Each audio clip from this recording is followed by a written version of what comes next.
Hello, hello. Oh God, why are you spinning? Are you there? I'm here. Okay, because I tried to go live and all I had was a black screen. It was so weird, and then I backed out. But hi Stephanie. It oh hi Cherry. I don't know. It fixed itself. It's weird. But then whenever you came up, it started doing the weird thing too. Oh my goodness.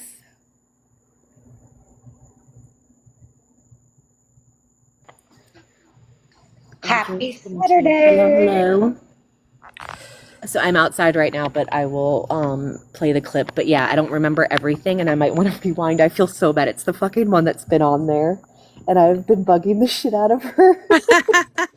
I thought it was towards the end, so I'm like, this isn't it. I'd keep like fast forwarding. I'm like, this is not it. This is not. It was it, but it's not at the end. That was my problem. So I think I Well, must have you were caught it, really and then going like for I that one the left, and whole then I went time. back. So I thought it was at the end. I tell you, man, keeping track of the details like that, I don't know how you guys do it. I can't Crystal, believe that man, was she's better actually than the one you me. were looking for. It was there the whole time. But I was so it said the 30th on that one, but then she like looked in another app and it said the 29th because the one I was looking for was the 29th. And so whenever it said the 30th and I went to the end and I didn't find anything, I'm like, no, this isn't it. But the other app said the 29th. So, yeah. Dang, how many apps are there? There's a lot apparently. Do you have to Yeah. pay for them? You do? Yeah. I heard one is only like $18 a month, which I cannot believe that I was Only? spending. Yeah, well, I mean, I was spending hours That recording that's true. That's true. and devices to, like what do you call it? Memory sticks and shit. So, yeah, no, I definitely pay $18 a month for that. Does Becky want to come up or no? I don't think so. I think she's gonna Okay, she's gonna chill. hang. Well, Okay. I think she said she did, but she said she's going to be right back. She said, "Hey, I'm going to go buy some coins." Oh, please don't feel like you have to Yeah, gift no, me anything. If anything, gift the not at all. host. Thank you, Salz, for hosting. Much love and respect to you, the panelists, and the chat. Yes, for sure. So if anybody, yeah, for you guys that are coming in, we're gonna I heard a clip the other night um from oh god, I don't want to say their names, but from the husband and wife couple, and they have been trying to kind of change the narrative of everything that's happened. I don't know. Hi, I don't know if you guys remember Elena was one of the people that was on the call where the clip came from of him talking. So she doesn't like that uh, he's kind of changing the narrative and kind of putting bad on them, saying that they coerced him into saying the things that he did. So we just want to I'm going to play the clip for them. They haven't heard it yet. I just found it. Casey Rangers found it. But uh, so I'm gonna play that for them and kind of get it out there and see how they're trying to spin this again, and it's pretty crazy.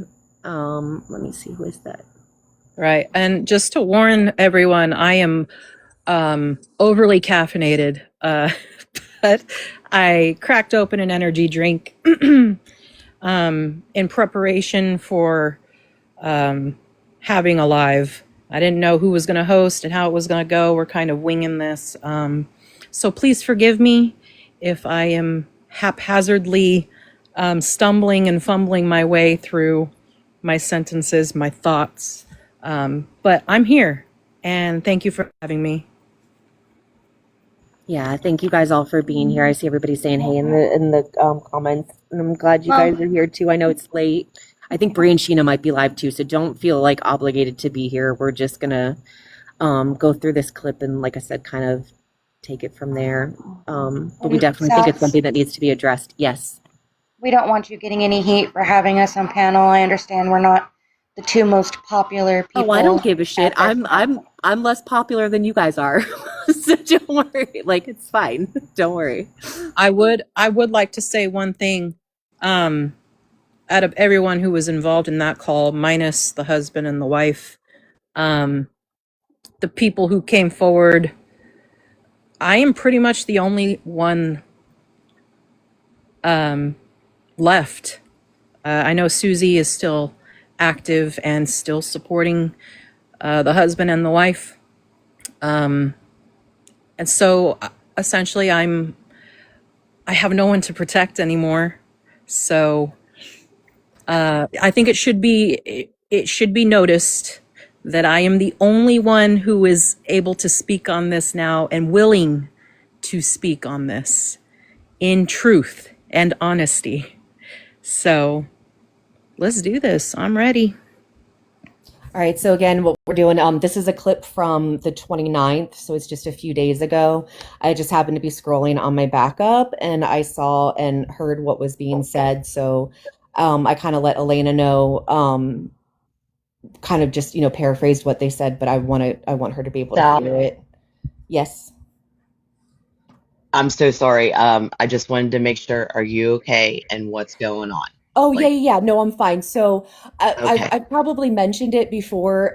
They have kind of twisted the situation that happened, after everything happened, even all the girls that were on the call, even like Bayou Bell and Susie went on Mimi's panel and they all said like, we acknowledge that, it was bad. We understand that like he's not okay. We want him to get help. All of these things. And that was good, right? And I said the same thing. He needs help. He's not okay. And it's not okay to say those things, whatever. But that's not what's happened. He went live and he said, I regret nothing, blah, blah, blah. And then they kind of had, I don't know, a bit of a break. I may be wrong. I don't know. I haven't been paying attention. But then I saw these like flyers that they made saying that like, we're trying to, I don't want to say whatever. Somebody's trying to take him down.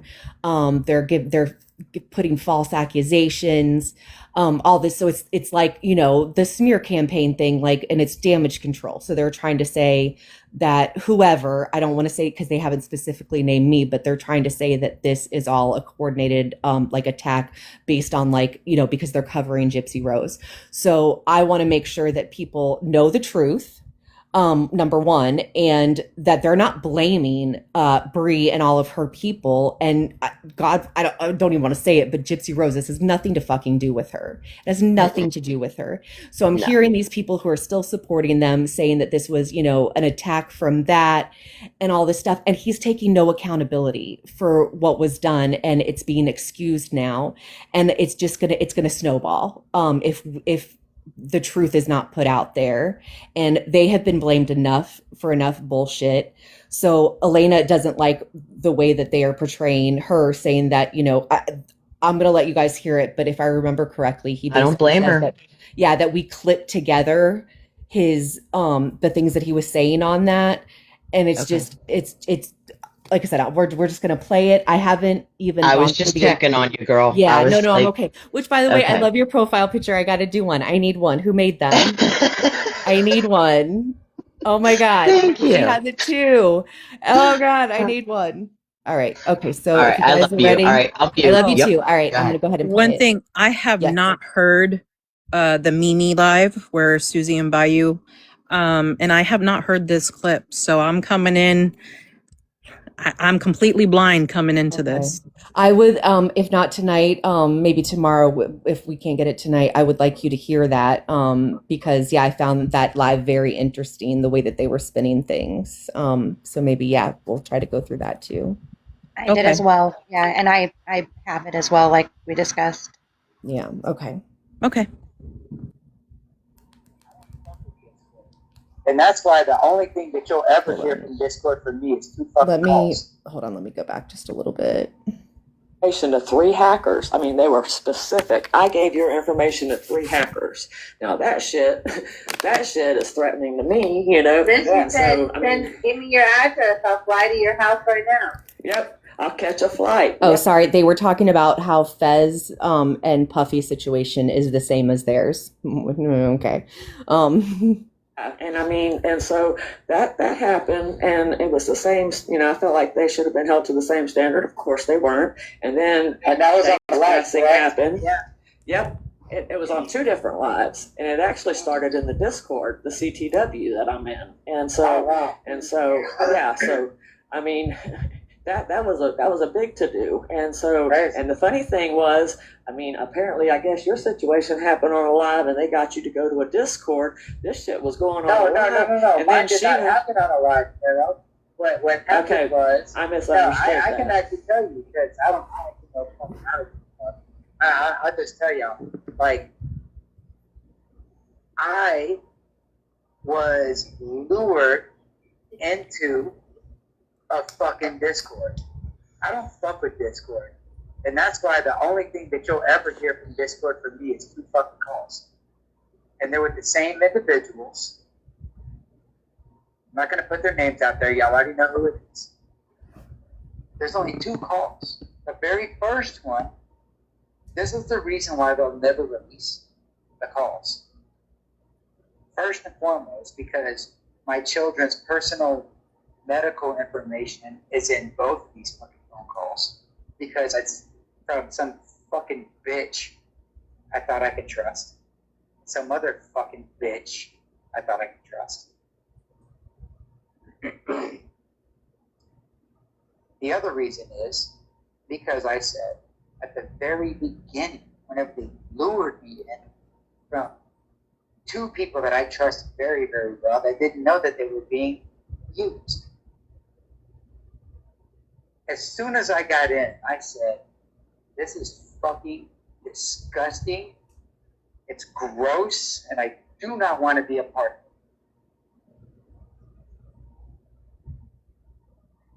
They assured me there's no fuckery, none of this, blah, blah, blah, blah, blah, blah. The second phone call, I asked for, because as Rose said before, you know, like we've never been in a situation on, so I don't do such thing. Like I don't got time for that shit. I started doing this shit because, you know, my wife is into the fighting with me, so I started doing this shit with her, right? I thought I was talking to people I could trust. So I went in and I asked for this phone call so I could try to process my feelings. They knew that. Well, why we asked for the phone call was because on Mimi's panel, he said the whole, right? Yeah, the whole if you come over here, yada yada yada. Yeah, y'all know what that was. And so then we called the thing and we were like, hey, because somebody that I highly respect. well, let me tell y'all something. Hold on, wait, Somebody come at me. hold on, man. I'm gonna let y'all a know. person that I highly respected, you know, fucked me over and helped, you know, exploit me. But they were disappointed in something that they thought that I said. So I wanted to clarify. And that's the reason why I made, you know, a request for this Discord call. You know what I'm saying? And I wanted to explain the reason why I said what I said. What I actually meant by it. So that there was no confusion.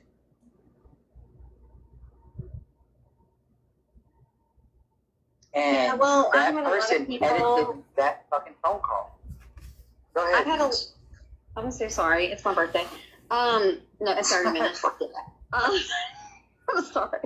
No, I'm just being honest. Like, there's been a lot of rumors spread about me as well, personally and professionally, and all the things. And I just came on, like, online to, like, do some art and crafts, and I thought this was gonna be fun. And I thought we were just having a good time and shit. But, like, yeah, I noticed, like, about the same time y'all did, because that this is not exactly what's happening here. And, you know, I prayed for discernment. And I think God has led me in the right path. And it doesn't matter what they say. It doesn't matter how they infer things or twist or whatever they do. It doesn't matter because I know who I am, you know who you are, and it doesn't, the other things don't matter because they're going to think what they want to think anyway. I'm not trying to prove it. Now, if you want to get in my showcase, y'all feel free. I mean, like, I'm going to get some commission off that, and that sounds very get good. some good shit in your showcase, and I get some Yeah, off of it, 'cause I got some shit off a big showcase, and this is the motherfucker. Well, you got to go off my service because see, I like literally will do some. I do some good showcases. Okay. I But what gotta check it out there. Yeah, you do. You do. I'm Oh, just I saying. didn't.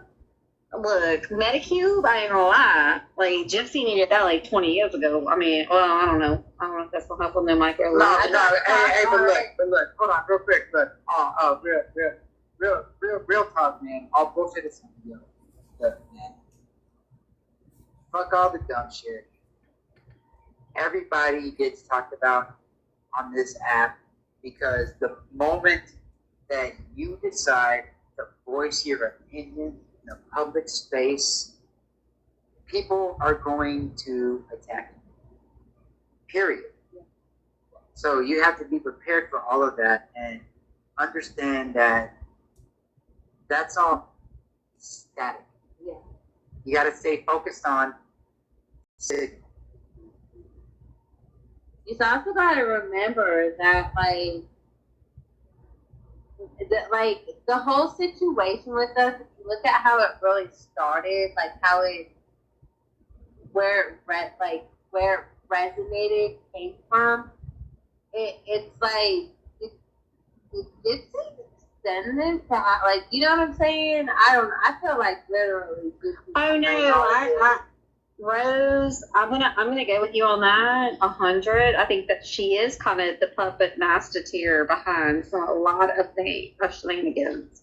Shenanigans is what I'm gonna say, and that's sad. If you people are gonna take that little smurder, like micro deleted, dumbass puppeteering behind the scenes, then y'all need to wake the fuck up. And that's just my opinion. And that's for entertainment, ball-headed purposes only. Bowhead Hochi.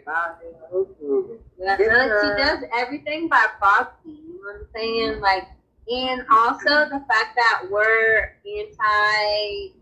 team no baby, which means there is a baby. It's a real life baby. However, that baby did not come out of her body. Nope. So It did not come out of her vagina. I can tell you right now because I done seen her vagina. She showed it to everybody. You shut the fuck up. No, she showed it to everybody. She showed it. The tape was like very short. Okay, girl. We use TikTok safe words and we say bye.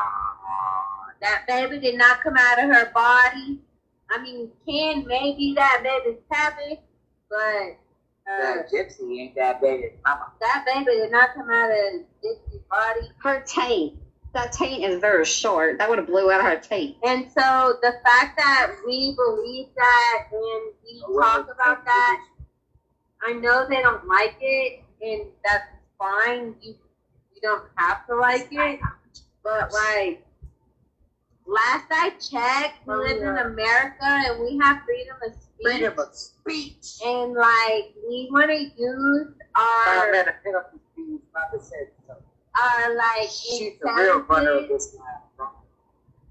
to make discernment on things, and it just really doesn't add up. And I literally just posted a picture the other day showing like Gypsy has a belly and is flat stomach 3 days before she has her baby. Like it doesn't make sense. It really doesn't make sense. That's like right.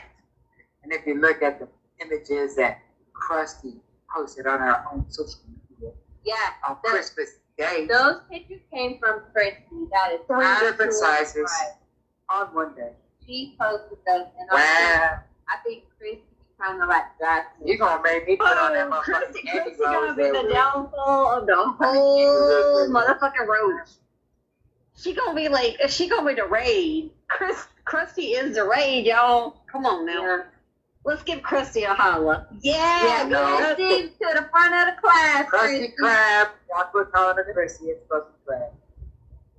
No, What's wrong look, with you? I'm just saying, if you want to expose her, fucking do it. Don't, you know what I'm saying? Beeswax, you in trouble, girl. 5 minutes.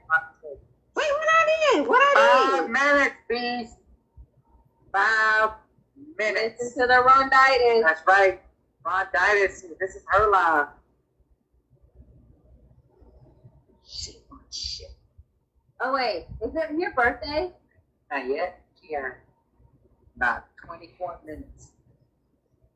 Because All right, I didn't listen to the whole thing, so I don't know if they talk about it more, but I'll go ahead and pause there.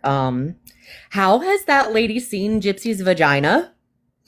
Like I said, it sounds like they're from a fucking cartoon. Like, I can't believe, what the fuck are they saying? Like, it's so insane to me. So I can tell you exactly how people have seen Gypsy's private areas. Same as I still have it on my Chromebook. Chewy and Rose and 1 ounce of Jameson made sure to send me the complete video of Gypsy and the holes unredacted. They were passing that around like it was Skittles. Stop it. I heard that he was What? asking for it. I didn't know that he actually got it. And that's It is on my Chromebook right now. Out of respect, I will not show that or play it because that is disgusting.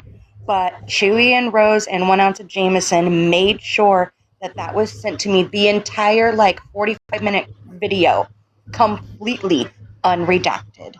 Oh Oh my my God. Oh my god, oh my god, Also, oh my god. I just want to say something. Them having Cindy Lou on their panel, I think everyone should be aware that we were told, in fact, we were warned by Chewy himself to avoid her because of some legal stuff that was coming her way. And so Chewy and Rose were also trying to give her the cold shoulder because Is they that didn't who want was to up be there? complicit or It just said involved. it. I didn't realize she was up there. My Cindy bad. Lou was the one that said we've seen her whole. Yeah. Well, according my to Chewy, Cindy is the individual who pulled the child's medical records. And so we were warned by Chewy and Rose to stay far away from her, do not become involved with her, and yet they have her on their panel. So Yeah, Cindy Lou is the one that pulled the records and gave it to Broken Hearted. Lady B, were you also warned? Sorry, I apologize. What was that? Did they tell you to stay away from Cindy because of her involvement in pulling Gypsy's child's medical records? Oh, yes. 1,000%. 1,000%. And yet they have her on their panel.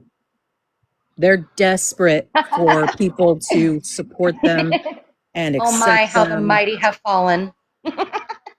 Yeah, it's very sad. So I don't know if you guys can see, Miss Myra said in the chat that she says, I know how they've gotten there. Were 2 other people that had it, and she said she can explain that, just to let you guys know.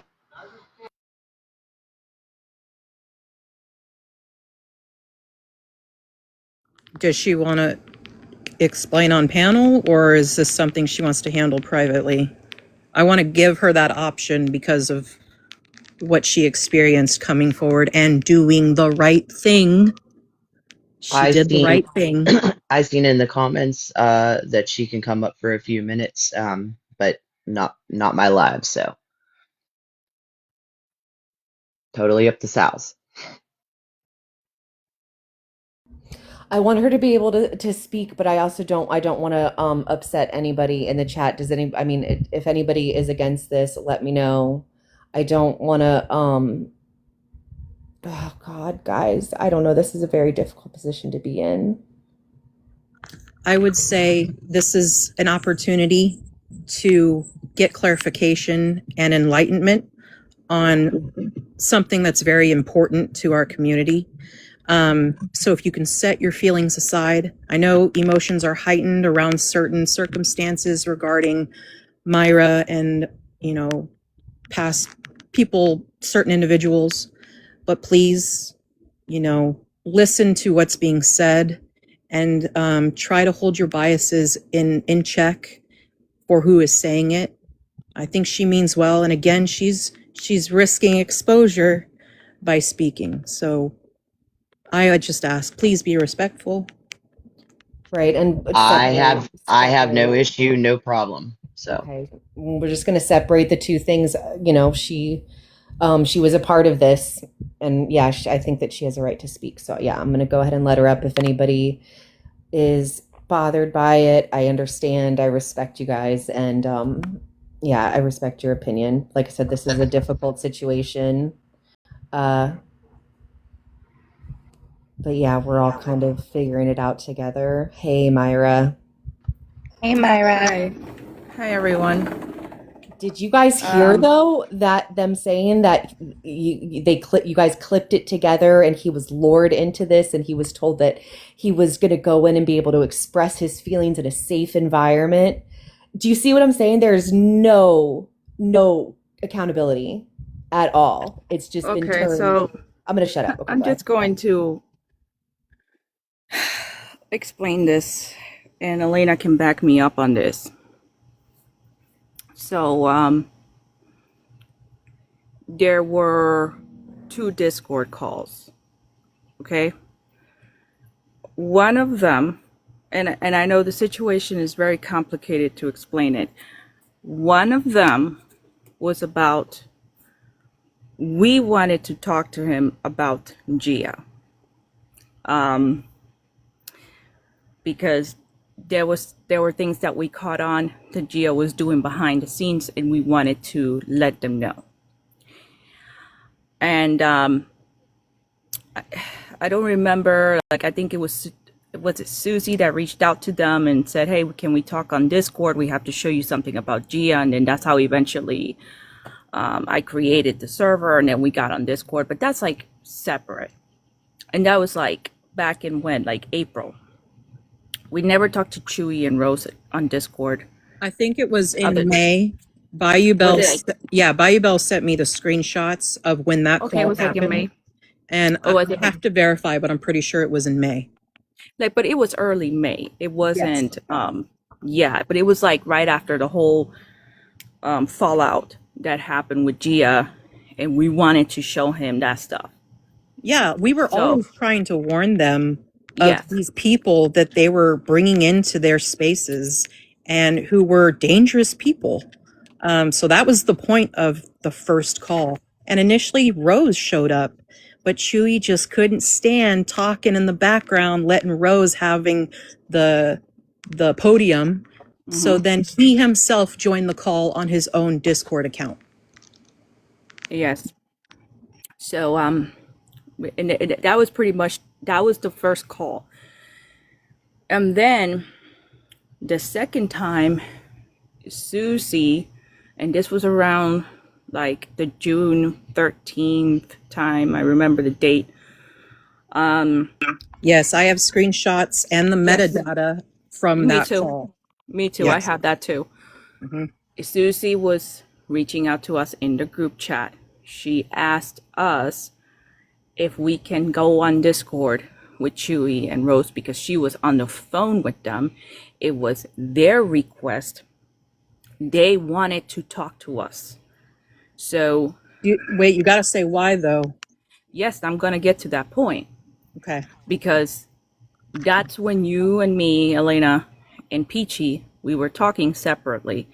And I was like, hey, they want us to be on a Discord call. Do you have any idea why this would be?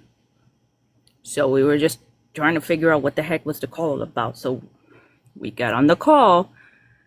And the reason why they wanted to get on the call was to apologize to us for the Booty Bandit stuff, because they saw on Elena's story, Elena posted a story on her TikTok page where she put up the definition of Booty Bandit. It was like on Google search. She put a screenshot of that.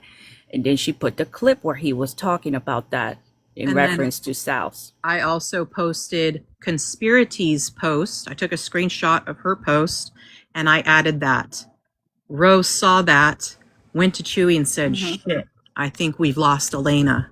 Yes. Rose reached out to Susie to ask to get us all on a call so he could address and ended up trying to excuse why he said that. Yes, to explain himself, and he was trying to apologize to all of us for that. But Peachy was like, hey, are you going to apologize to Salz? It's not directly to us, but she was asking him, will you apologize for saying that about Salz? Will you address it? And by the way, Rose on the call says, even I couldn't believe that I was disgusted. I was offended. And I didn't understand why he would say that. Yep, that too.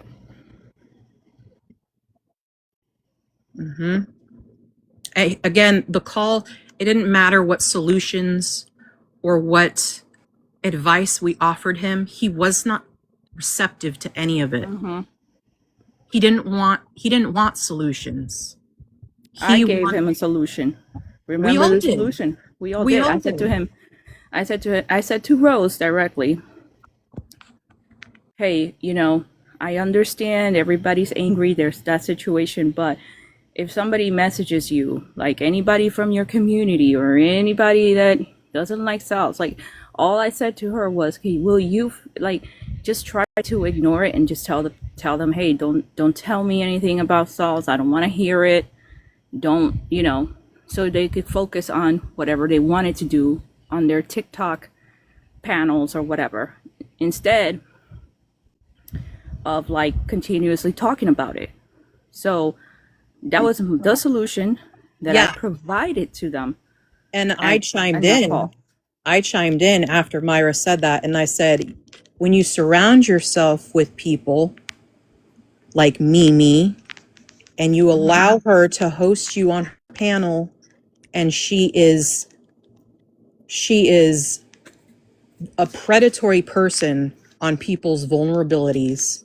When you surround yourself with someone who does that and who will stream someone's live and benefit from your reaction, your emotional volatility, that's not a friend. Yes, we did mention that to him too, because I did ask him, weren't you on panel? Was it like Mimi held a live and they were playing a live replay? And you gave credit to Susan for being the only one, yes, who said something. For being the only one who said something, and everybody else was like. And Susan said, "Okay, Chewy, calm down," and he doubled, tripled down. Yes. And what did he say when we said the stuff about Mimi on the call? He said, that I was right. That we were right. Mimi hasn't done anything to us. Yes, he said that Mimi will continue to defend them. And I said to him, well, I'm sorry, but I don't think that's a real friend if she's going to continuously, talk about it and get you all riled up for it. That's not what a friend does. I'd also told him, I said, it's a pattern of hers. Anytime Mimi has a big panel, she'll go all day and she'll drop little Easter eggs. Yes. Oh, I'm having this live tonight. You don't want to miss it. And then she'll have her live and she'll panel a victim in some capacity. And she'll get a percentage of the gifts. I don't think a lot of people realize that. Like, when you gift someone in a live, the host gets a percentage of that. Yes. Not only that, but the agency that Mimi is a part of, or was a part of, they have hours that they have to clock in. They have to make certain hours in order to maintain with the agency. Lady V can attest to this, I think. Yes. And yes, Mimi I was can. recruiting. Mimi And you was notice recruiting people to join that agency. Yes, and you notice shit always pops off on Wednesdays or Thursdays, and the lives are fueled throughout the weekend until the next Wednesday. And what happens on Wednesdays, Salz? It starts over again. Oh, you mean, oh, they get paid. They get paid. Yeah. Like They this, get it paid starts on over Wednesdays. again. So those of you who are like, hey, this feels scripted, you're asking the right questions. Yeah, Additionally, that's a big part of it, but Oh, Copy Queen says no, they don't make us go live. oh, they don't? I thought you had to clock hours. Like you have to be like a lot. Oh, well, maybe it's different agencies, but I know that I've seen them say like you have to go like live like 30 minutes a day or something. Because I've heard people say like, yeah, I'm here to just get my, or you have to do like 3 battles a week or Right. something. Do they make you do battles, Coffee? Like I heard a private, not so private live in which people were arguing over who could go live and who is going to be able to make their hours. Maybe I misheard that, but No, I heard. Yeah, no, I heard that too. But maybe it's different agencies have different requirements. okay. Well, that's That in my- that's Well, I something heard that in to. my own. I heard that in my very famous private, not so private live. That conversation actually happened on that live as well with all of us who were going to. We all needed to get our time, and every single one of us needed to be able to go live as well, not just Mimi. Yes, ma'am. They- That's the live that I'm So referencing. to clear up the agency that we're in that she just got kicked from, no, they would like you to. They do not force you to. They do not force you to battle or anything like that. No, they It's don't. absolutely free. And if, like, say your account goes down, that's when they step in and they try to get it back. Did But you no, they see? don't. They don't make us go live or nothing. Did you see They Mimi would like posted for you. a message saying that she's the one who Yeah, told them to drop her? that was total bullshit. Just like she says, I'm the one that called CPS on her and hacked her. You know, it was me, you, and Reggie. It's just Steph. We supposedly hacked her phone and her TikTok, and we called CPS on her. She's fucking delusional. Yeah, she's grasping at straws, trying to find anything. I said, did you see those, Sal's? What, that we were all involved with it? That we hacked her shit and called CPS? Yeah, Did you see yeah. the- I heard I was in another gang. I'm always in these gangs of people. So I was going to point that out too. Like, they were talking about, bringing their concerns about Mimi to them. Sparky did that as well, and she was ostracized. There was somebody, Pony said the same thing. Like, Mimi is not good. She was ostracized. So there's a lot of links together, and you just have to look at the common denominators, and I don't know.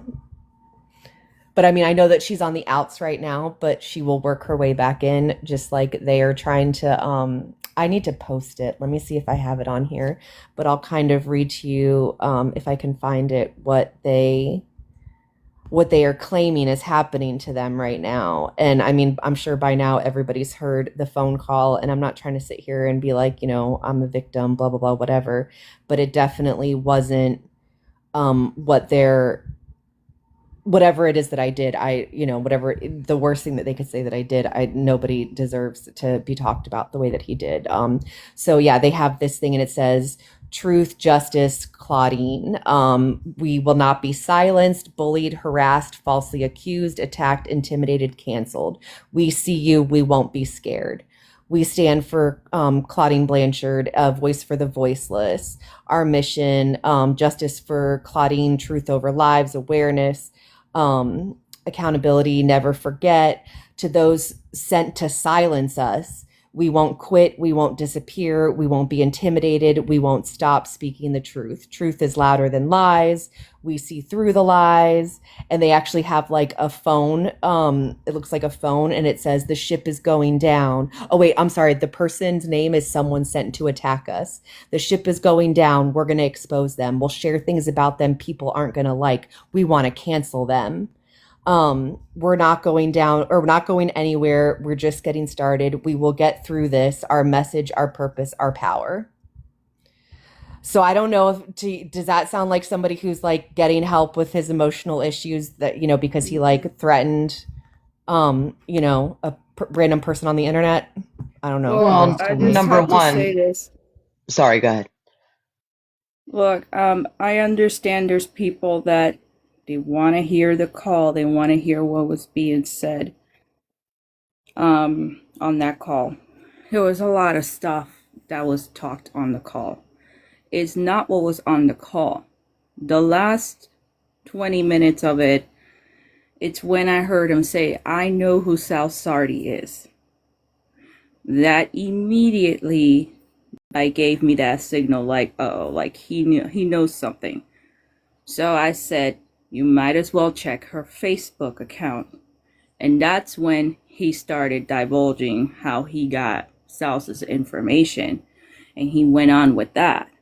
It should be noted that when he confessed all of that stuff, it was at the end of the call, and I had dropped, Peachy had dropped, Susie had dropped, and Myra was already I want to say 80% asleep. Like at the end of the call, she was snoring. I was half asleep, but when I heard him say that, and I said that's when he started saying all of that stuff. Yes. So us clipping all that stuff together, no, he confessed. And this is the other thing. We didn't rile him up, okay? Nobody did. In fact, part of what I do in working with the mentally ill, people who are in active psychosis, you're trained on de-escalation. You have trauma-informed care, okay? So the role that I was taking was to offer solutions, to encourage him in healthy coping mechanisms, but to also say, hey, those are inside thoughts. You shouldn't say that. Or, hey, that sounds like AI psychosis. We can go into those details later. But when he confesses all of that stuff on that clip, that's at the end of the call, and it wasn't us riling him up. How can you rile someone up to confess to crimes that he had already committed? It was done. It was done. And it was still actively happening. He confessed at the end of the call. Yes, he did. We were exhausted. And for me, it was like, and that's the whole issue. It's like people were saying he was egged on, he was riled up. No, he was not. He was not. For a while, I know, when Anna came back into the scene and she offered to show those messages, and this was going on for weeks now. At that point, we hear stuff about something happening to Salz. Like Sheena said that she knows that Salz was being cyberbullied, and then we hear him on separate lives, late at night. Not like I was there present, but I was seeing messages coming in the chat, and then there were some. Not all of his live replays were being posted on the replays channel, but him going off on those rants. So at that point, it was like, what the hell is going on? Why is he continuing with this? Because it should be noted that when Chewy goes on these rants, who's there riling him up? His wife. His wife, yes. Can I answer? Please. Is it Queen Rose for 500, Alex? That is correct. Yes. Yes. Well, it was the same. If you guys listen to him, he doesn't let anybody else speak. So right. Hold on. Let me just get this. Hold on. That. Yeah. He'll even do it to Rose. Okay. And that's exactly how that call was. Hold on a minute. Just let me finish what I'm saying. Yeah. Yep. Yeah, that's how that call went, okay? Any solution that we offered, he would excuse, and then he would justify why he wouldn't do that. Just listen to how he talks. Go and listen to his rants, okay? Here's my question real quick, I'm so sorry, I didn't mean to interrupt you, No, girl. no, please. Um, I want people to ask questions. Please. well, like what Salz was saying about his post, like with Dee Dee and everything, like what the hell does Salz have to do with Dee Dee? Like that, I didn't quite understand that They are part. saying that I am working for whatever the FBI gypsy. And I just need to make it clear. I don't speak about it a lot because I removed myself from all of the fuckery, but I am not pro I'm not gypsy. I will wrong. never be pro gypsy. I am not working for, with, in her. Exactly. Yeah, no, and I never would. There is another one that they did. Our ship is unsinkable, and it's like a ship. It says Truth, Justice, Claudine. This is them spinning it. They sent hate. They sent lies. They sent people to attack us, but they didn't break us. No lies can sink the truth. We will not quit. We won't be silenced. We won't be scared. We won't stop talking. We won't stop speaking the truth. We are strong. We keep going. People need to It sounds realize like this has it nothing sounds to like straight do. up paranoia. This, yes, Am I this has right? Like it sounds nothing. like paranoia. Yeah, this has nothing to do with the pro side. No, The absolutely. people who were Nothing. closest to Chewie and Rose, we were the ones who said, "Oh my God, he is committing crimes. Holy shit, we could be seen as being complicit in crimes." And Susie knows what the fuck I'm talking about. Yes. In fact, Susie offered some special services involving her brother-in-law and the dark web on Yes, that she call. did. Yes, Well, she did say that. I don't blame you two for getting away when you guys did because yeah, I mean, I would be freaked out if I was in that position. I'd be like, hell no, I don't want no part of this, you It know? was Well, it was I the did most say something. natural. It was the most natural thought process for me. Yeah, I did say to Susie when she said that, I said, dude, that's illegal. That's illegal. Yes. And then Chewie chimed in and said, I know it's not. And then he started saying some stupid law. I don't fucking remember what law it was, but he was, I know it's not illegal. It's and too then he's trying to costly. explain why. Yeah, he was saying it's too costly for them to investigate it and convict on some, I guess, like cyberbullying shit or whatever. Yeah. Sorry, but when you send people to someone's address Mm-hmm. and he knows what type of people he sent, it's a hate crime. And Well, it's a federal crime because it crosses state borders. yeah, and he's acting like he knows, you know, the laws, and at the end of the day, he doesn't. He doesn't. Yeah, I know. And what's crazy is he has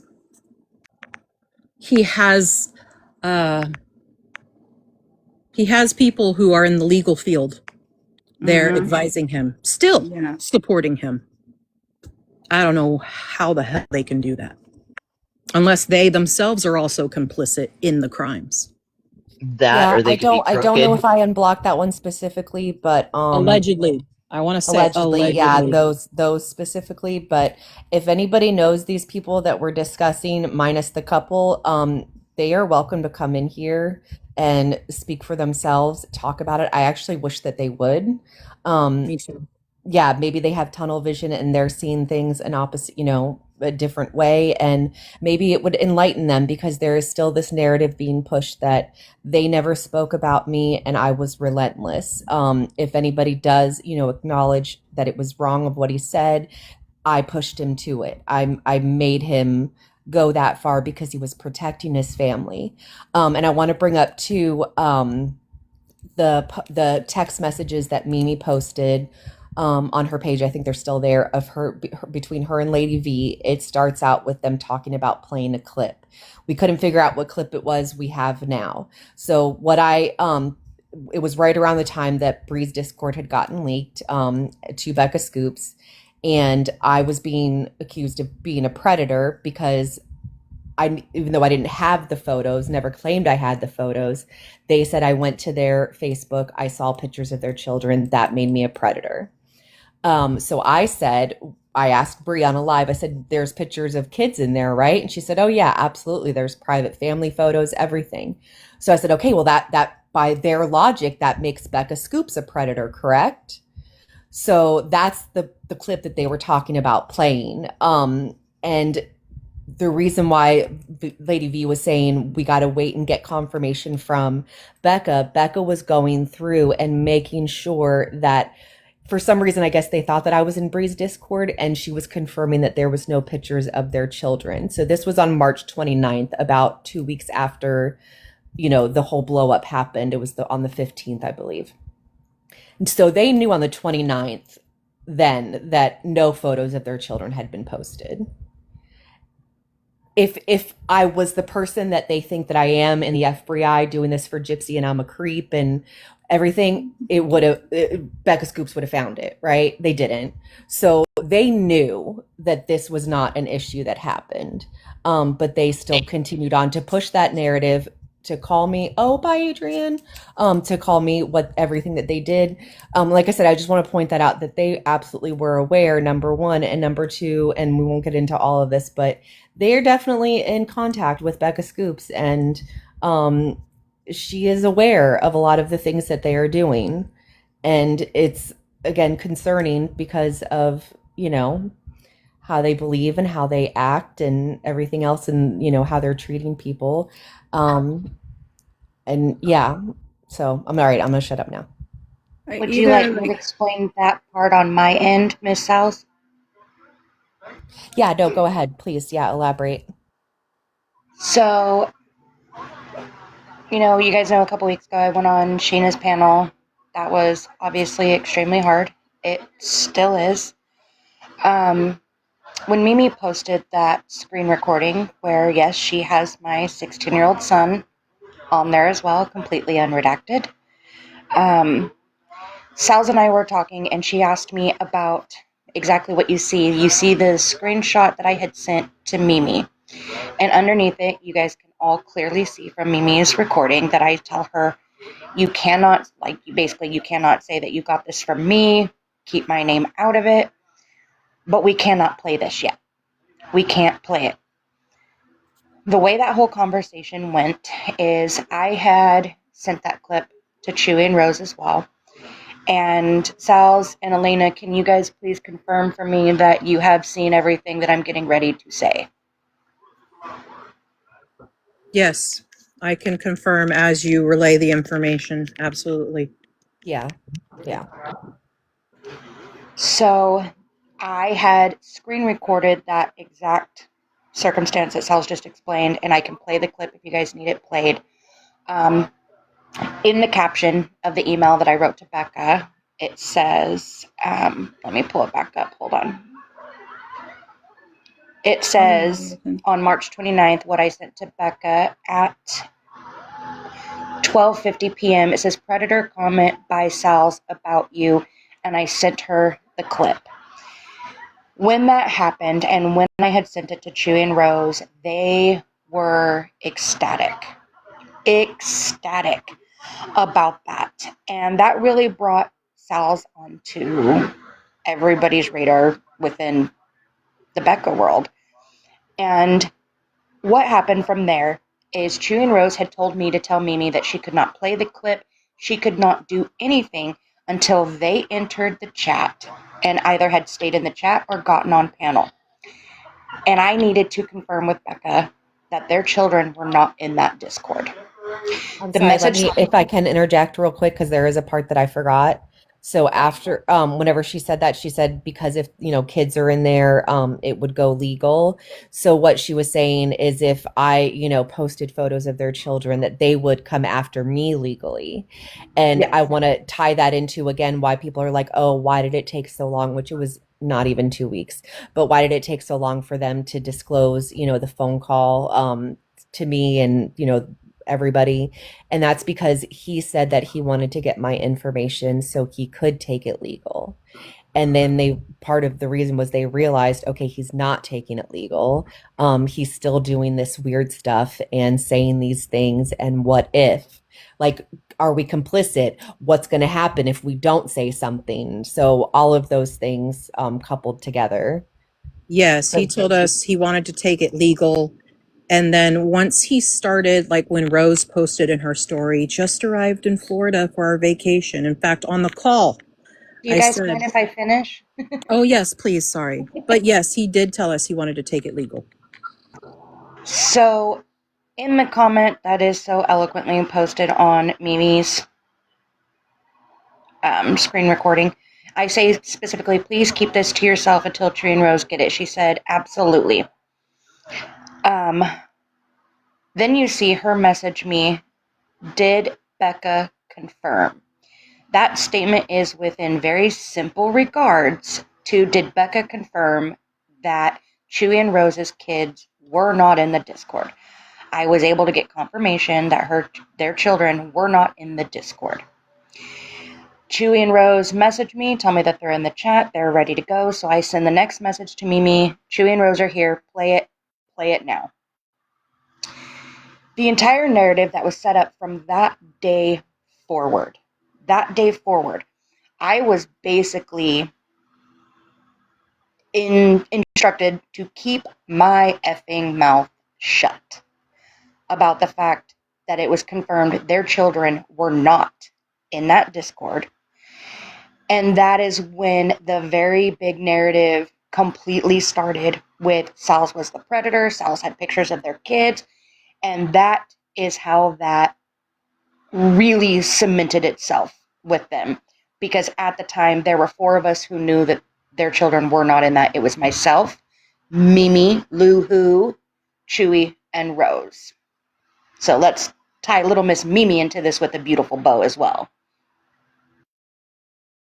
So, can I say something about that? Because when we got on the call that day, Chewy was saying that they were getting ready to get swatted, and Sal Sardi's been relentless. That's the way he started the call, as a way to excuse why he said those things.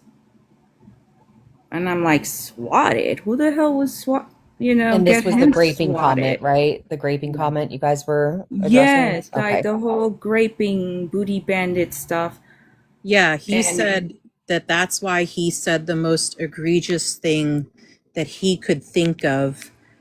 And without going into too much detail, that ties directly to Chewy's own personal childhood trauma. Mm-hmm. That Yes, is literally the most egregious thing that he could think of to say to another individual, especially Salz. and his wife was backing him up on that. Like, he was thinking about the most egregious thing to say. Yeah, and he said that he was so scared. He was so, like, he was fearful. And I told him, I think if you apologize and you allow people to see your vulnerability in that way, I think, they might be receptive to that. But then I also said, even if you do apologize, I don't think you can come back from this. And this was at the start of the call. I told him, I don't think you can come back from this. So when we heard that last, 20 minutes of the call where he confessed everything, I said, oh, he's fucked. Yeah, it was like the hardest decision, because for me it was like, well, he's angry, but at the same time, when he said that part about putting her address on the GPS and all of that, it came down to, well, we have to tell Salz and we have to give her the clip. Like, she has to hear it for herself. And then is like him also saying how he thinks everything is a simulation. And he said on the call, I actually think that all of you are part of a computer program in the simulation. Now, he said this, I want to say in the middle of the call. So think about someone who thinks everything is a simulation, who then ruminates on taking violent actions against someone. Who like that type of person who doesn't think the world is real, like that's their reality. Mm-hmm. Those type of people will commit violent acts to potentially wake themselves up.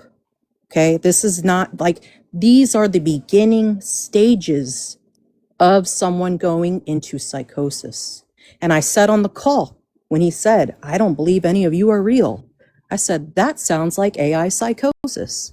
Yes, I remember you saying that to him. And I hope that everybody understands this. Like, this is not something that we did not set up this call with him. Like, we wanted to address that. They wanted us on a call. They wanted to talk to us. No one was egging him. No one was rallying him up. It was him trying to explain himself, because the way I look at it, he did talk about how much he was getting out of TikTok from doing these lives and and all of that. Myra, unbeknownst to us, Bayou Bell knew that she was on the phone with Rose and Lady V when Chewy lost his job. So Bayou Bell knew for months. I had no idea that he lost his job. Like, he never. Neither did I. Yeah, like, because the thing is, like, everybody's, like, the people that support him are saying, oh, he was just, like expressing himself or venting out to a group of friends. I'm just going to let everybody know, me and Elena and Peachy, we didn't talk to Chewy and Rose on a daily. That's right. Outside of TikTok. Only time we talked to them was either when we would go up on panels, and I stopped going to his lives. I don't even remember. Like, do you remember, Elena, for a while? Because I haven't been in there. Yeah. It was for a while. I have not gone up, but like, a lot of the stuff was coming in our group chat of like, oh, he's talking about Salz and he's saying this, that, and and I was just catching up on the messages. Like, I was not on those panels. Like, I wasn't up late at night. Well, we were trying to move away, and we were actually looking into the Mackenzie Sharilla case. Exactly, yeah, because we were already starting that. But Bayou and Susie were still heavily involved and invested in Chewy and Rose. So in the group chat, we were constantly getting, and then after Bayou Bell doxed Salz, we told her, be honest. Yes, we did tell her. Because we knew that Chewy was committing crimes. She didn't know that we heard her on that call. She didn't know that we heard the end of that call. So when she came to us panicking because Salz was like, did you do this? We told her, be honest, because we knew she was complicit in a crime. And what's like the other thing too, like, for me, because remember when we told her to be honest and we were talking to her that morning, we were on a call with her and we were on messages too after the fact. That all happened though. That same day, she sent us a screenshot, a screen recording that Rose sent to her with Sal Sardi's information. Yeah. So I'm like, well, at what point did she really knew her information? Because the way she was making it sound, it was like she decoded a phone call that they had.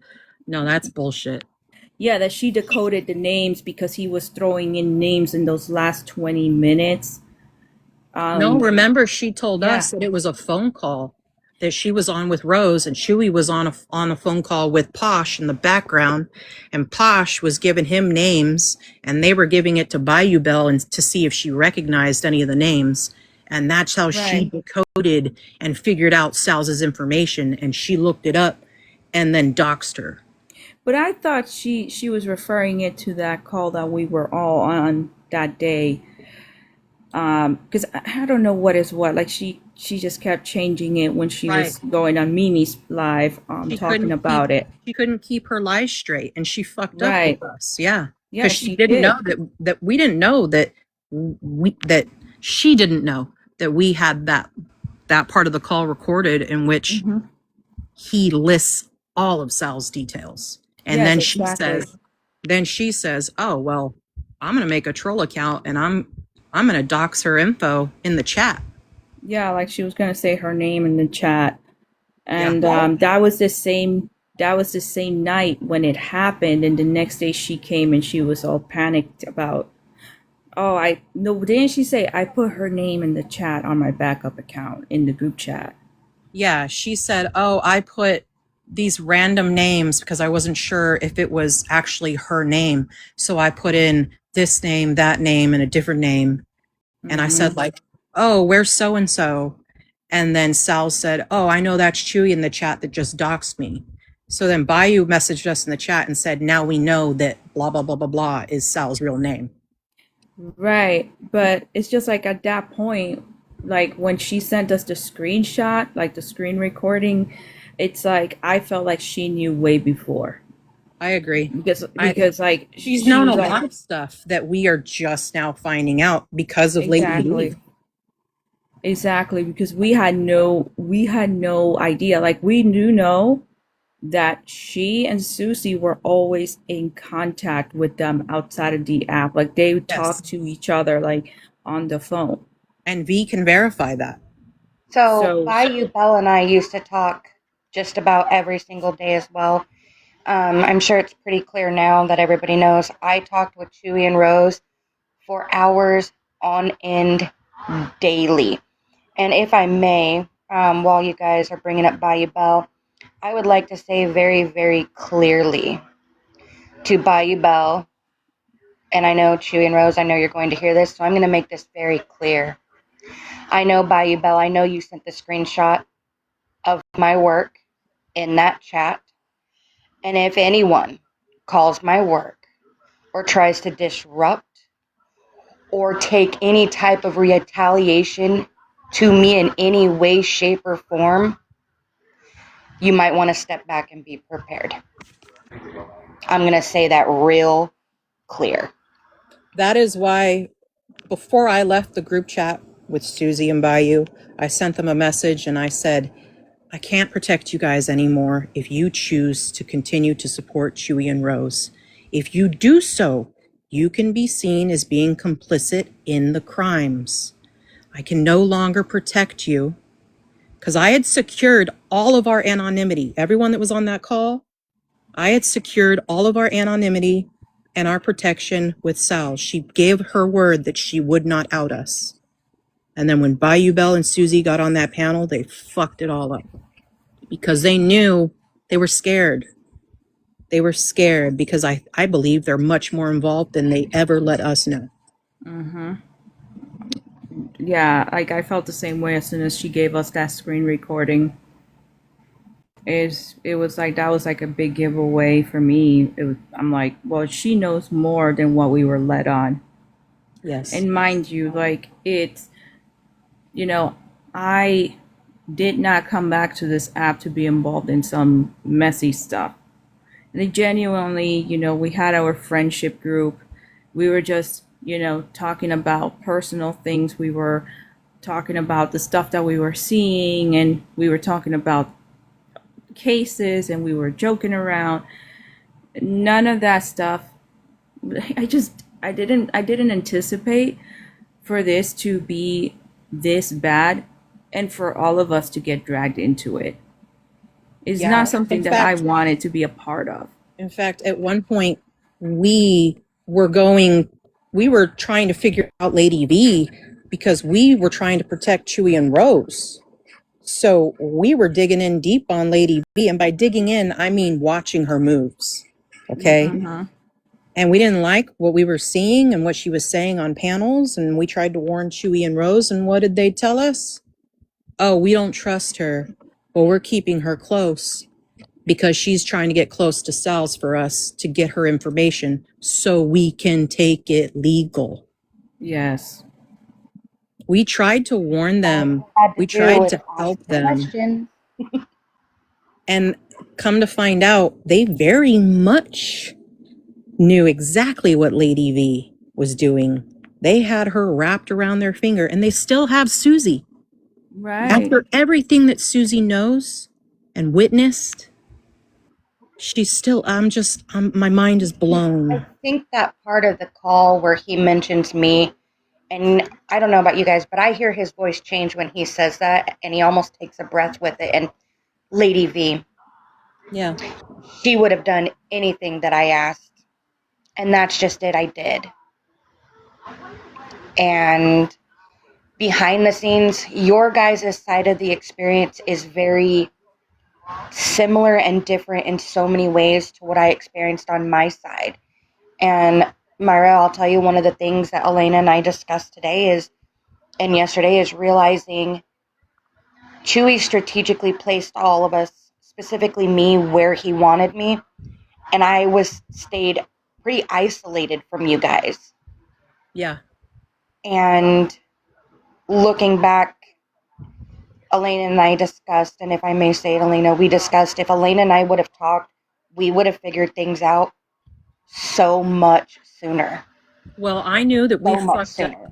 I knew that we fucked up and we went after the wrong person when you were exposed on Pretzi's live and Chewy was in the chat saying, no, we never gave her any tasks or missions, when he had just told us that he knew they sent you to Salz to get her information. Yeah. So I knew he was lying at that point, and I said, oh, fuck. We lost Lady B. Yeah, and then there was like those multiple times before it led to that call. Remember when we were just seeing how he was talking and then he was lying on the panels, and even after the call he was lying and saying like, oh, it's Sal Sardi doing stuff to us. We didn't do anything to her. At that point, never showed any proof of any of that. Yeah, they showed no proof. They just kept going with it. They stated it as fact. Like, we know she's behind these accounts. We know that it's her. Well, yeah. No, you don't. Show me the proof. I beg anyone on Chewy's panel since the call came out, just ask them to show you any shred of proof that Salz has done anything, been behind an account, an IP address that leads back to her, any shred of proof beyond what's been fed to them through the grapevine, the bullshit grapevine that is this anti-pro bullshit community. I'm talking screenshots, like phone records, something, a single shred of proof to show that Salz did anything like that. They don't have it. And if they deny you people, the people who still support him, if they deny you people the ability to see any proof, come on, this is a true crime community, guys. Ask yourselves, why am I being denied my right to this proof when I'm supporting these people? And I bet you guys are taking heat for it too, huh? Do they defend you? Do they come to your rescue? Because they didn't with us. No, they did not. And the way he said it to us towards the end, it was like, I know this is going to affect all of y'all. He did. And I'm like, fuck, like, I'm sorry, excuse my language. It's like, this is not something that I wanted to do. Like, not something that I wanted to be involved in. I don't know about on your guys' end, but on my end, with every talk that they had with me, and it's almost hard to put into words, when things would be brought up, and then it wasn't always the telling me what to do. There was those suggestive manipulations, as I keep calling it, with, well, if someone did do this, well, if we could get a hold of this, well, if we could find this out, is how a lot of those started on my end. And then it was always followed by, you know how much we love you, you know how much we trust you, and no one else, we couldn't trust anyone else with this, and we're so glad we have you. And literally, to me, with every ounce of my being, I thought I was doing the Lord's work, man. I thought I was out here for the greater good. And but that's how they made us feel to be. Okay. It's human nature. I'm not alone in that. It's just human nature. It's the psychology behind it. People want to feel like they have a purpose. They want to connect through a commonality of a goal, right? Or by protecting something that's virtuous. Chewie and Rose play off of that psychology with people. They make you feel like what you're doing is something that no one else can do. And they don't trust anyone else to be able to handle certain situations or, be so warm and kind and loving with people. They know exactly what to say, how to say it, and they know how to feed you information. Bayou Bell, are you listening? They feed you information and they hope that that information gets spread to the four winds and it'll accomplish a nefarious task on their behalf, and they have plausible deniability, and you're left high and dry to be hung by the rope that Chewie put on you himself.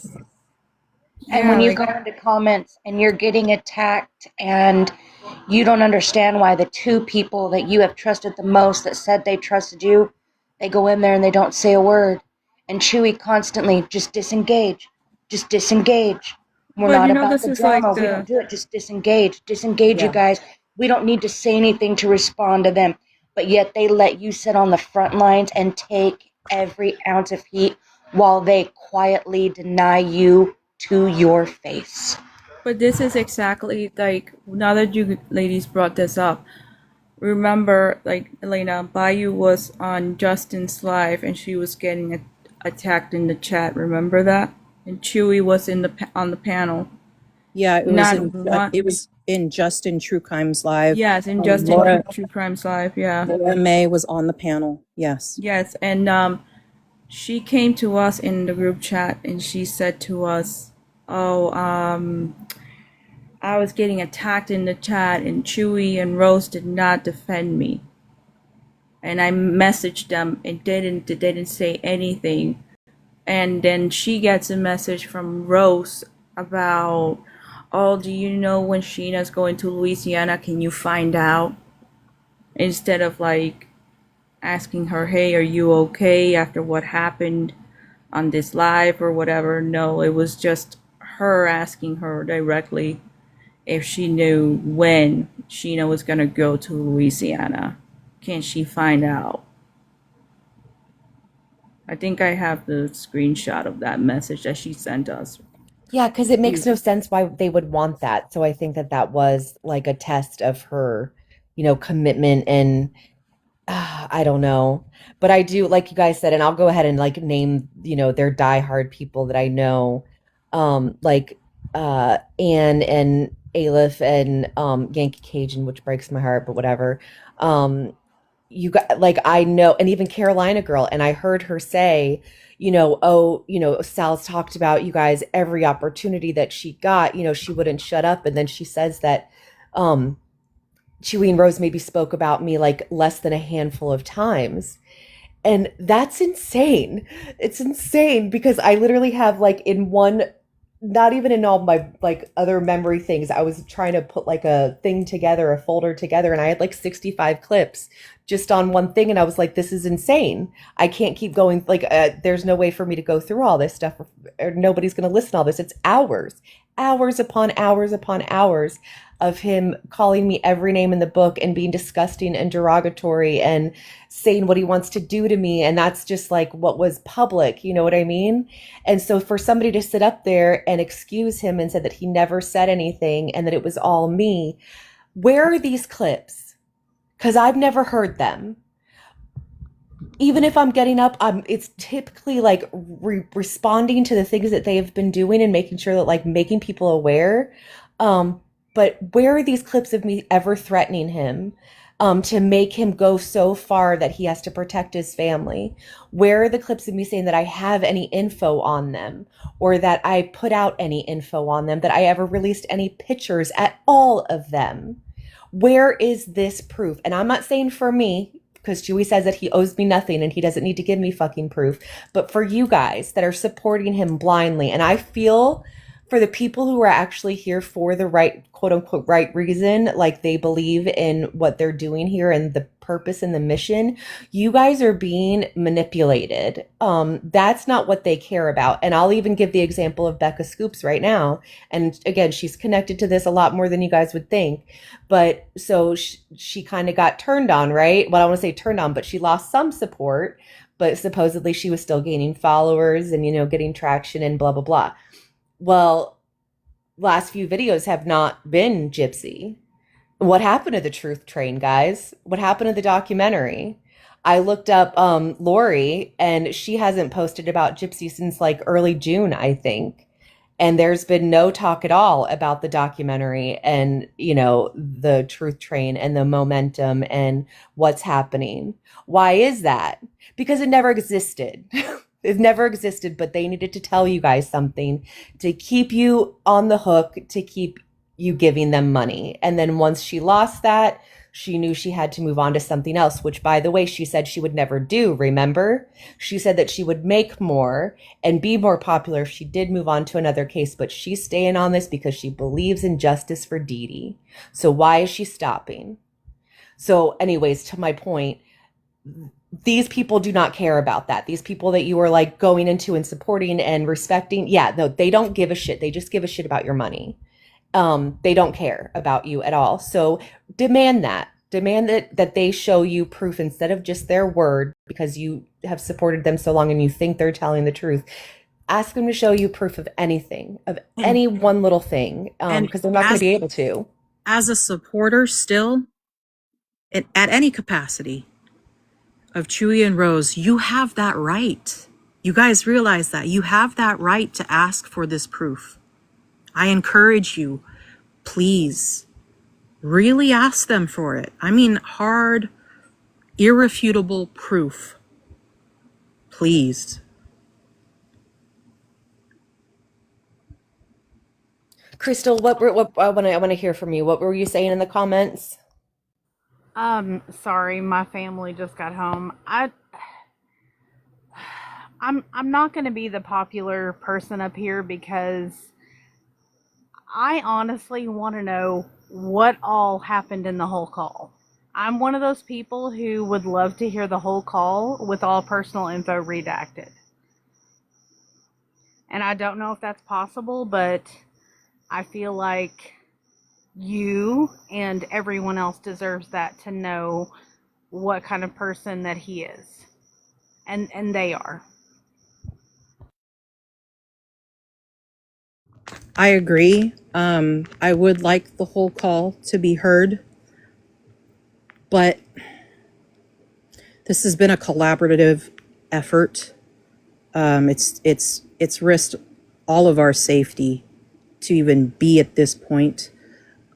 So I feel like that is definitely something that needs to be discussed. But I have to be honest, I can't make any guarantees. I wish with all my heart that you guys could hear the full call. But it's really something that has to be. I need Sheena. I need Sheena, because it's beyond me at this point. It's beyond all of us at this point. But yeah, I would like the full call to be released. But I'm just one voice, and like I said, it does risk all of our safety. And honestly, I don't want anyone's safety, obviously. Like, I've been doxxed before, full dox, every information out.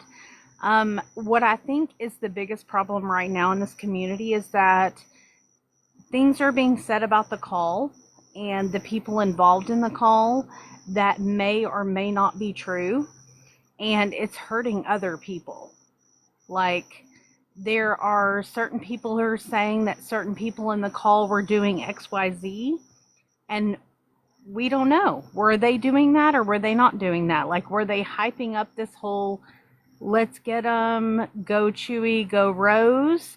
Were they trying to calm down Chewy and Rose? Were there other people spoken about on the call? Like, for me personally, as a totally not involved person, I want to know the truth about the call from start to finish, to be able to say, like, and I am not trying to discredit anyone on this panel, anyone who was in the call. Like, listen, how many of our Discord calls were leaked, right? I will stand behind whatever I said in any Discord call. It's nothing that I wouldn't say to anyone, in their face. But I feel like this call specifically has been spoken about, and people are making claims that things happened in this call that are hurtful to other people in our community, and that certain people did certain things that may or may not have happened. So, in my opinion, to clear those people and those other things that may or may not have been said or may not have happened, that with personal information redacted, play the whole call, let the community decide, okay, this or this did not happen. It's being spoken about like a tall tale at this point. I don't think that that's fair to anyone involved, you all included. I know that Lady V and myself, like, we had our own issue on KMAX panel. Like, I did not understand after hearing the private, not so private live, that Lady V would come back and say, oh, hey, what's up? How are y'all doing?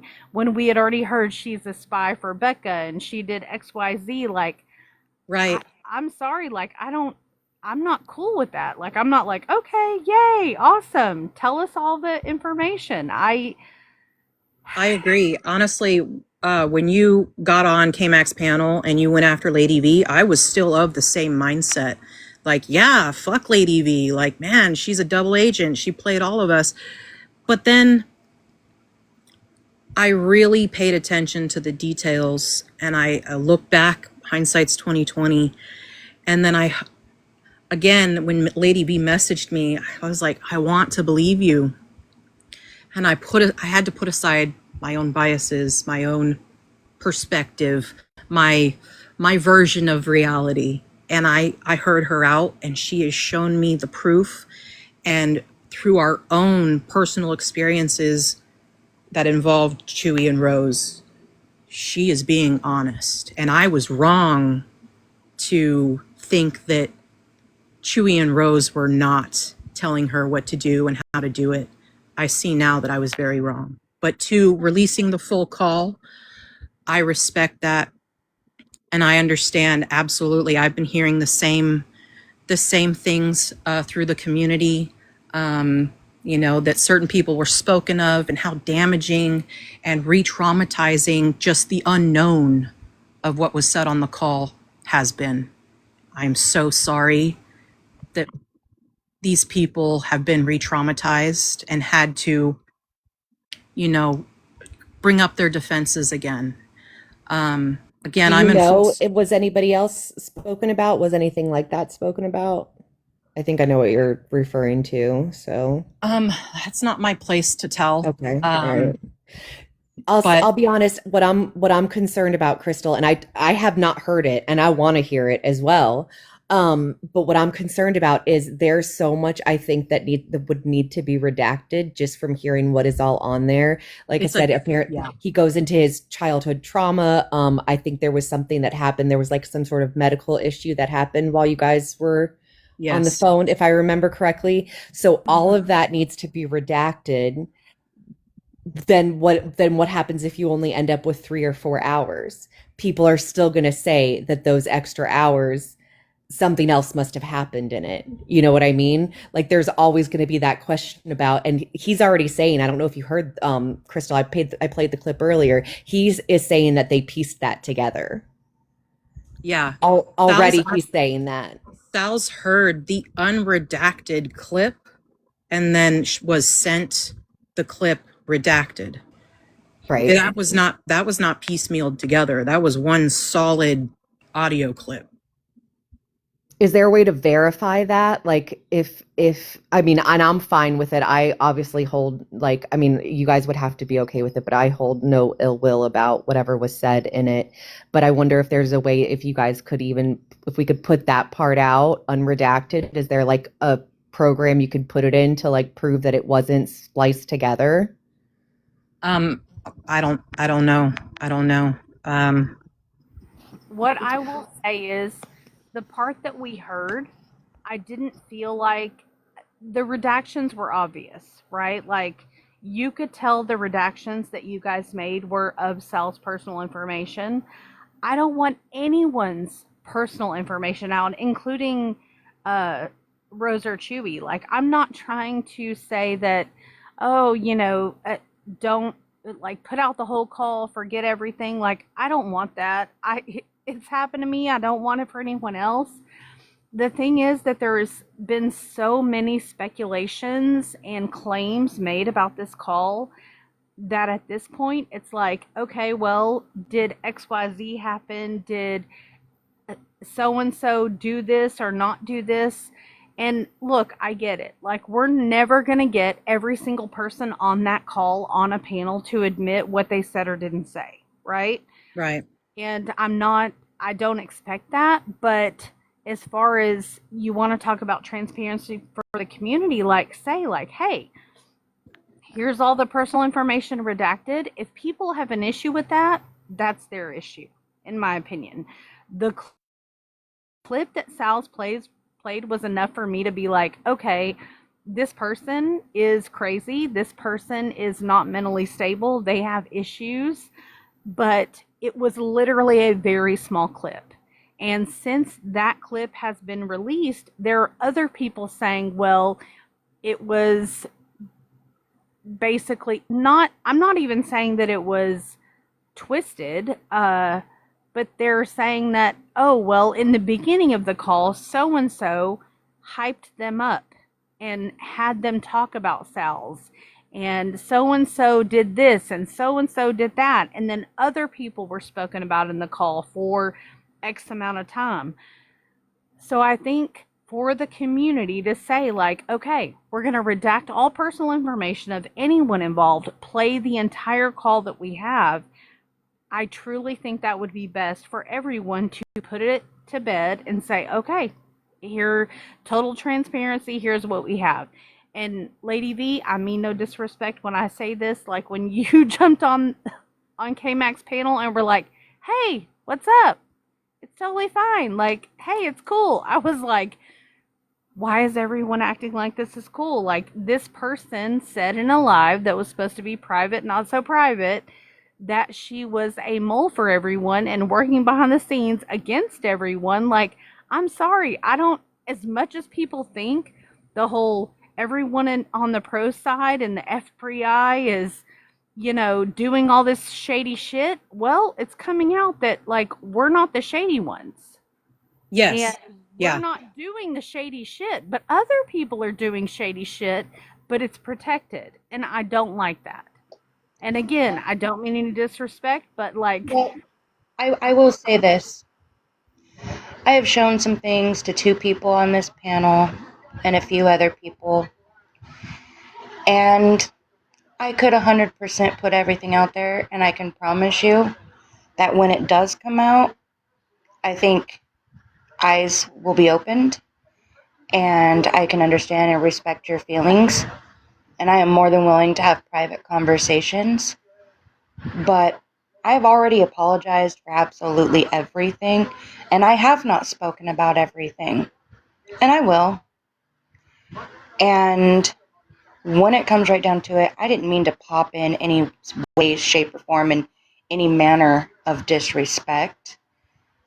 I came back for Sal's. It took a few people really working on me to get me to come back and start speaking up. And to prove your point on that, I very much agree. The pro side has been blamed for a lot of shit, and I helped by sending clips and making sure people got those clips. And yeah, I'm not claiming to be innocent by any means. But again, I will state 1,000%, I thought I was helping. I thought I was doing something good. And when things were presented to me at the time, I did not look at them the way I am looking at them now and realizing what I helped do. Do you really think I'm sitting up here proud right now? I'm not happy. I'm not happy with the decisions that I made. And to be honest, I wasn't exactly happy then. And But I did it. So if if you would like to speak privately, I am more than willing to do that. But I am not going to sit here and air out every piece of what I have done until I'm ready.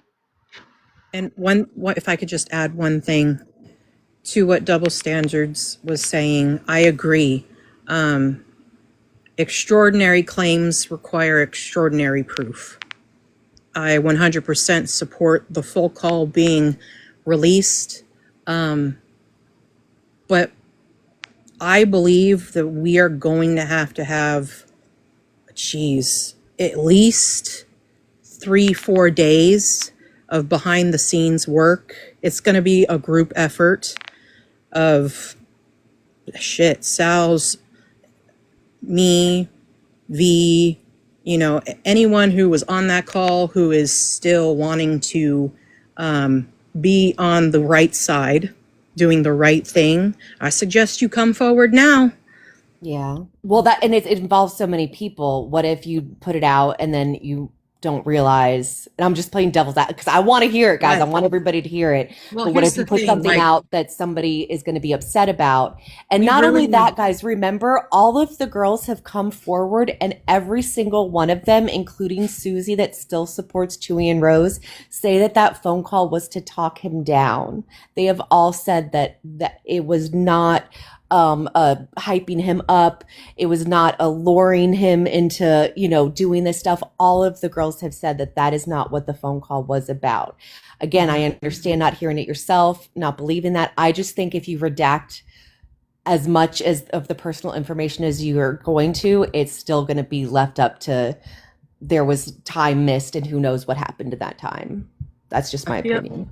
I feel like if we can get the very most trusted people in this community to hear it and work on it with us in redacting, to then release it, I think that's the best way to go about it.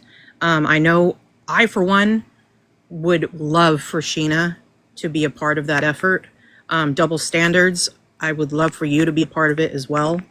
And even Susie and Bayou, please, I'm begging you, please see the light, come and speak, speak now, please. Because I feel this call should be released. If when it does, you're going to be complicit in crimes. But to Double Standards, all respect for you. Thank you so much for putting it that way. I agree 100%, but I'm one voice in the effort. So that's my vote. I say yes. Well, actually, that I think is a fantastic idea to maybe even, because they're the ones who are saying, you won't release the call because it's whatever, so much. So let the both sides, whatever, pick someone, or each person can nominate one person from their side, that they're okay with hearing it and they know that they won't repeat anything, and you guys can listen to the whole thing, and 2 people redact it themselves. We can remove everyone from it. And then that way they each have someone that will confirm that nothing was redacted, Yes. that shouldn't have been. I think that's a fantastic, that's my vote. That's my vote as well. I'm happy to be a part of that. I think that obviously people that have already been doxxed would be the best to do that because they don't want other people doxxed, right? And they know how that feels. At this point, I think there have been so many assumptions about the call, and also things said that happened on the call, and I understand that all the people on the call are not on the same page. That is truly the biggest issue for me and other people in the community. If you all had said A to Z happened and everyone agreed, it would be a different story. But unfortunately, that's not how it's been in this community about this specific call. And I'm so sorry. I'm not trying to be ugly to anyone. Like I said, I'm going to play devil's advocate and say that, like, there are many people who don't trust people who do these type of things in the back end. All of the things that were said on the little clips that were played make people feel scared and make people feel like, well, I don't want to speak to these people because obviously they are doing all these things in the background. And I'm one of those people, like, again, Lady V, when she came up, I was like, are you guys kidding? Like, why are you even entertaining this? Like, this is crazy. We heard her say she was a spy for Becca. She was a spy for Chewie and Rose. She did blah, blah, blah, blah, blah. Like, I don't trust spies. I'm sorry. Like, I don't. I'm not a spy, contrary to popular belief, and I don't trust it. And I think that what I'm saying aligns with what a lot of people are saying. Yeah, I can understand that, absolutely. But I do think that her coming back and the information that she is able to give us, and as proof as to just how deep this goes, the whole community can benefit from this. It's irrefutable, and I do think that at the end of it, the good will outweigh the bad that she played her role in. And I'm not denying that it was a very critical role that she played in dealing damage. Absolutely.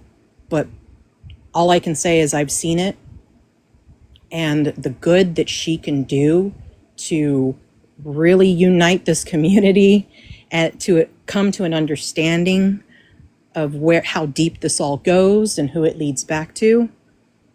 Lady V is the one that unfortunately, she's the only one that we have access to. And to disregard what she says would also hinder us to anyone else who would then want to come forward. So I say proceed with caution, and hear her out, and let's give her the opportunity to do some good, to undo the bad.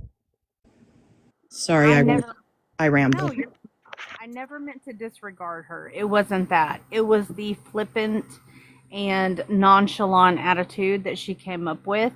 If she had started with a different tone and manner in that live, I never would have come up. Like, I was in bed already. I was ready to go to sleep. And then it was like, oh. And then she said, like, no, you didn't hear that. And she obviously wasn't aware that we all heard that private, not so private live. Yeah.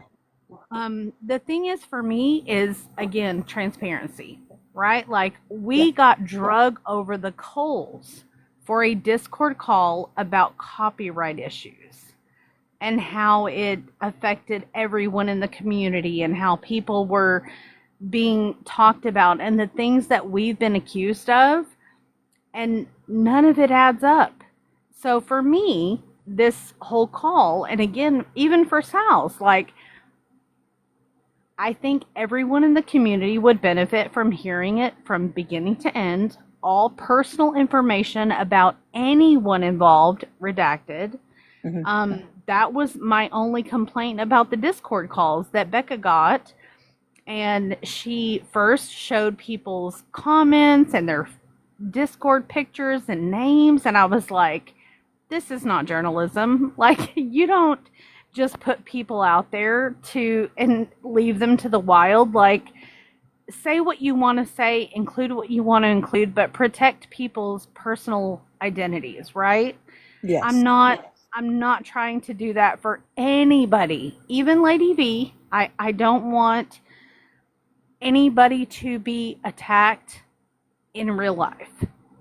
That is not at all what I'm saying. Like, the things that have been said about this call, and maybe y'all don't know, but there has been many, many talks of what was in this call that may or may not be. So to Yeah. me, that's why it's important. I would welcome, if you could, if you want, because I know you have me blocked, and I've got to respect that. But any Yeah, no, if you information that's block been anyone that's said, problematic at all, I apologize. That's not a personal thing. oh no, I don't take it personally. You got to protect yourself and your family. I get it.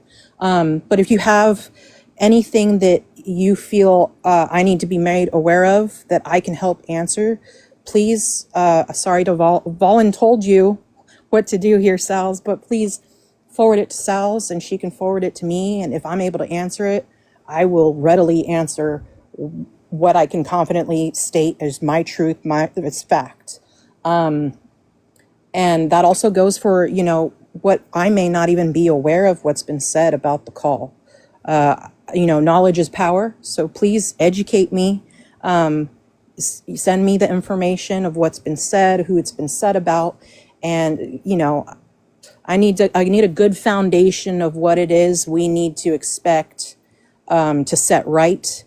And yeah, please. Well, I can say for one that there are certain people that were supposedly on the call that were that was said that they were again hyping Chewy up to go after Salz and say XYZ, like she is doing this, she is doing that. If that didn't happen, then that shouldn't be said about those people, whomever those people were. As well as it's been said that other people were spoken about in the call, not just Salz. So if there were other people in the community that were spoken about in the call, those people also deserve to hear what was said about them, in my opinion. Yes, there were other people spoken about in the call, but it was to draw parallels it was to relate to Chewy with his situation, his perceived situation between him and Salz, and one individual and their history with another individual. It was not to, discredit or talk shit on. It was literally to draw parallels and relate. Right, but regardless of the reason, if other people in the community were spoken about in the call, that they deserve to hear what was spoken about in them specifically, regardless like of the reasons or the why, what, where, how. I don't know. For example, if I was spoken about on the call, I would want to hear everything that was said about me personally. Same, and absolutely. People in the community are also feeling like, okay, well, X person was told they were spoken about. So if they deserve to hear it as well, whether it was good, bad, or indifferent. If you're going to have full transparency, you need to have full transparency for everyone. Yes. I'm glad you guys sent that to Salz. Like 100,000%. Like she deserved to hear what was said about her, but I agree the same for everyone else who was spoken about in the call. I can say that I had an individual reach out to me and they asked if they were discussed in the call. And I was honest with her and I did say yes, but it was in regards to draw parallels between that situation and the Chewy and Rose situation. And this individual, to her credit, said she knows that the people on the call who came forward did the right thing. She can recognize that. And that speaks volumes to me. And I do think that leaves room for some reparations to be made. So I agree. If I was spoken on a call, I would want to know because I have loved ones, I have friends, and I have people in this community who I feel I still need to protect. So I agree 100%. Yeah, people who were spoken on the call deserve to know what was said, how it was said, the context, the whole call, I believe, should be released with appropriate redactions. Sheena's hand is being raised, but I just want to point out too, Oh, like sorry. what is that going to be for everyone? Is that going to be like, for everyone's consumption? Because what if people don't want what was discussed about them being like, where do you draw the line? I think that that's something that we need to speak about behind, Yeah.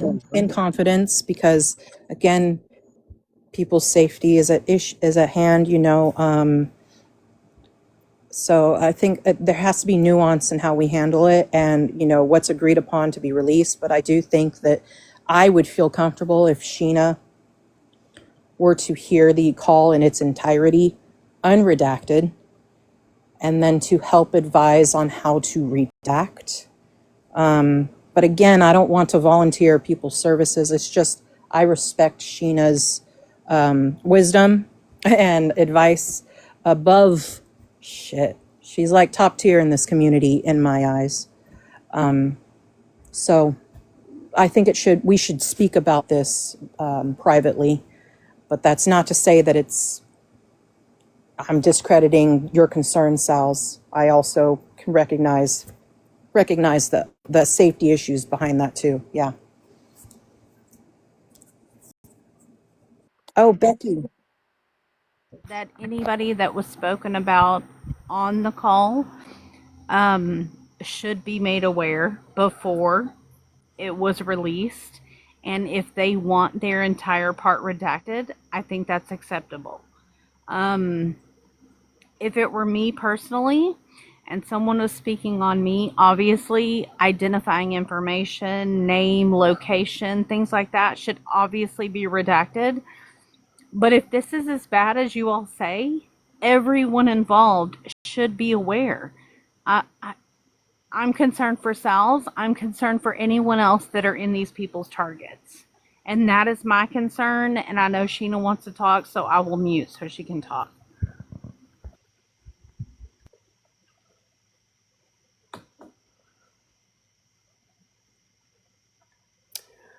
Are you wanting me to talk? Did you say me, Crystal?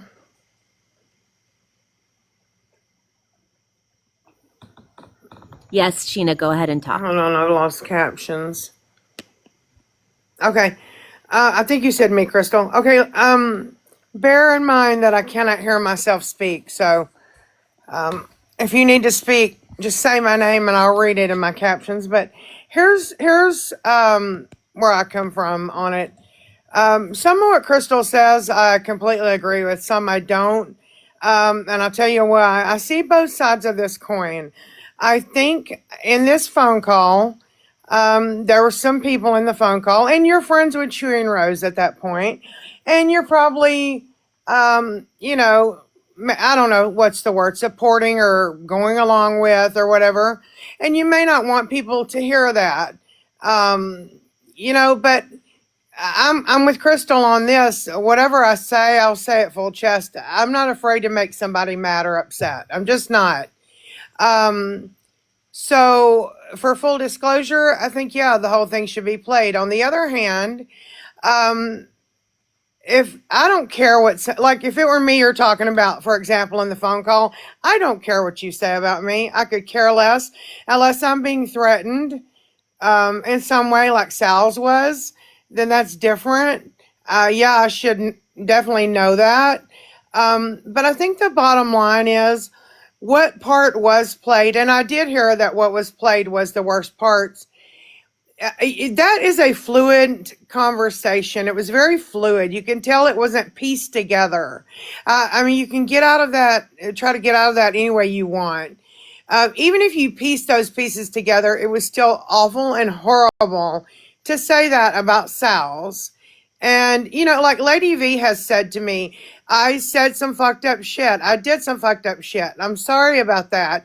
And she's owned that and showed me pieces of proof that maybe didn't put the best light on her, but she's been honest about it.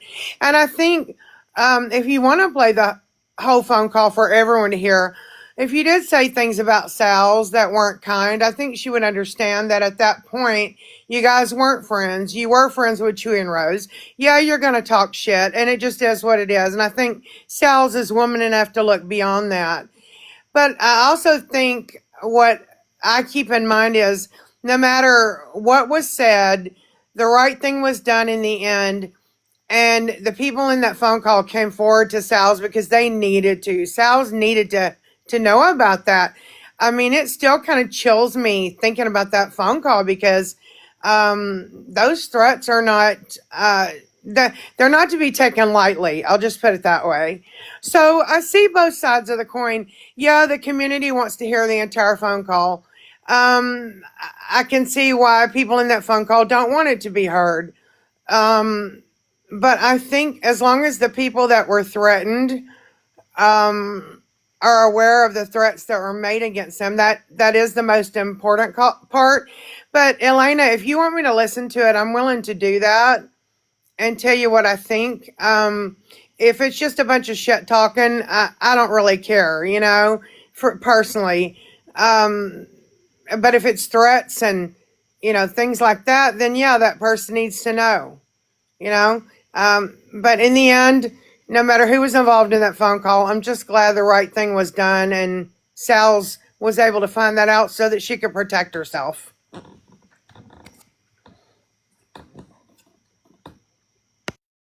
Thank you, Sheena, for speaking. Oh shit. Well,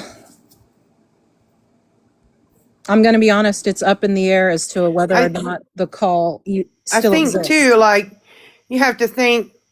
The community thinks, well, if they don't play the whole phone call, are they hiding things? What are they hiding? And again, I see both sides of the coin. Some people could think, well, what are they hiding? But on the other hand, I think the main things that needed to come out came out. So I'm kind of torn, I guess, is what I'm saying. I'm done. I just want to say this from my end. Oh, go ahead, Becky. Go ahead. Sorry. I just wanted to say if you guys are gonna redact it together, like as a group thing, you should keep the childhood trauma part to one that has already heard it. Like, don't share that out with the whole group. That's all. That was just my suggestion. I just want to say to anyone I have obviously upset, you know what? I tried coming forward. I apologize if, you, Crystal, or I'm sorry, Double Standards, feel that I've made light of anything. You know what? I kind of thought I was doing the right thing by coming forward and speaking because Sal's deserved that on my end. But from this point on, figure it out for yourself then. If I understand you don't want to trust me, I understand nobody wants to trust me. I'm not going to doubt that. I'm not going to judge anyone for that. But this right here is exactly why I didn't come back earlier and say a word. This right here is exactly why I'm not putting out every piece of everything that I could. Because what's going to happen? You're going to find a reason to not believe it. You're going to find a reason because it's me. So that's fine. I won't speak on it again. Salz, thank you for having me up. Sheena, Myra, Elena, you guys are incredibly strong, and your strength is something that I admire very much, and you guys did an amazing thing. Thank you. Well, I'll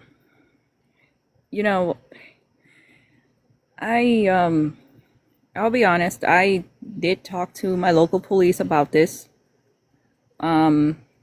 call, and what they told me is that I did nothing illegal. Now, the reasoning for the recording of the call was because of the stuff that we were being told in the past. and we were just trying to keep notes of, we're trying to basically compare to things that they were saying to us in the past, and then it was like, well, what are they going to say on this call? And we wanted to find out what they wanted to tell us, and that's why the recording happened. But I never recorded anything before that, or because it was out of respect to them, that again, they made us feel like we were trusted and that they loved us and all of that. But I don't know, it's a lot that's been happening in here, and I don't know how to say this.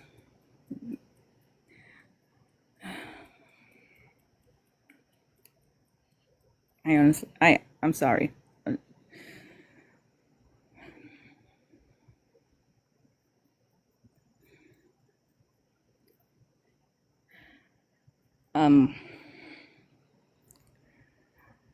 I'll talk to Elena about this in private. She and I will reconnect. We'll discuss. But I think that the important part was for us to tell Salsardi what happened, and she had to hear what the important part of it. So, Elena, we'll talk about it in private. Okay. And I just want to put this out there. There was when Mimi's live was happening and K-Max live was happening, there was some stuff that I was not aware of to the full extent. Accusations of, a lot of hurt and animosity to someone's character and their history throughout the community with certain individuals. I'm still not fully aware of the details of what happened. But what I can say is what I've seen from Myra since we connected and we started talking, and with how deep and how fretful this has all been for her and for me. We spent many hours speaking, and Myra has never shown me to be a vindictive person. She is one of the few people that I respect and I admire in this community. And she never showed me a side of her that ever made me question, like, oh my God, who is this person? If anything, she was very open about how much effort she's put into changing her behaviors through therapy, extensive therapy, and prioritizing her health through healthy coping mechanisms. And she's really put in the work to be a better person. And that's the Myra that I have come to know. And I'm not trying to make it so that the version of her that other people have experienced has not existed. Okay, I'm just saying I see how hard she's been working to be a better person, and how hard she's worked to prioritize her family, her relationships, her friendships. And I hope that if the conversation happens to where reparations can be made, I hope that there can be some sort of understanding and some kind of forgiveness. But that's all I'll say on that. And Myra, I love you, and I've missed you. And yeah, we need to talk. Yeah, I love you too, Elena, and I missed you too. And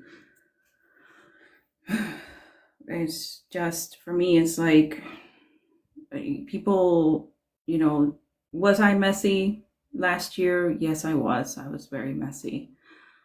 And I said horrible things that I can never take back. And I'm not that person. I'm a different person today. And I don't need to prove that to anyone. I'm working on myself just because I want to do this for myself. It's not for anyone, it's for me. For my family, for my kids. And that's all I have to say about that.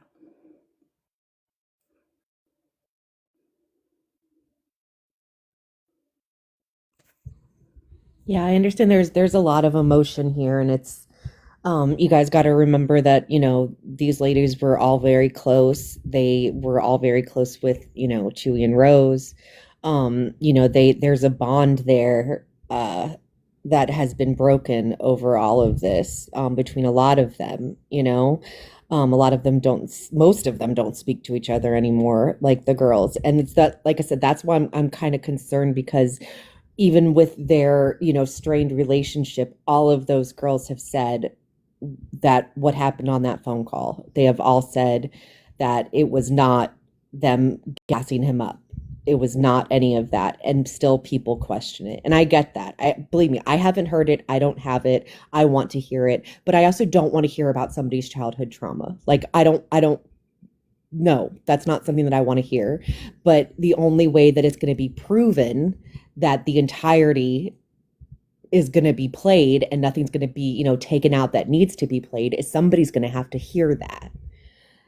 And I just I don't know how to be okay with that unless, like I said, they designate somebody and maybe they'll be okay with Sheena, because I feel like they've never doubted Sheena's credibility, but there's going to have to be somebody else. Maybe it can be Susie.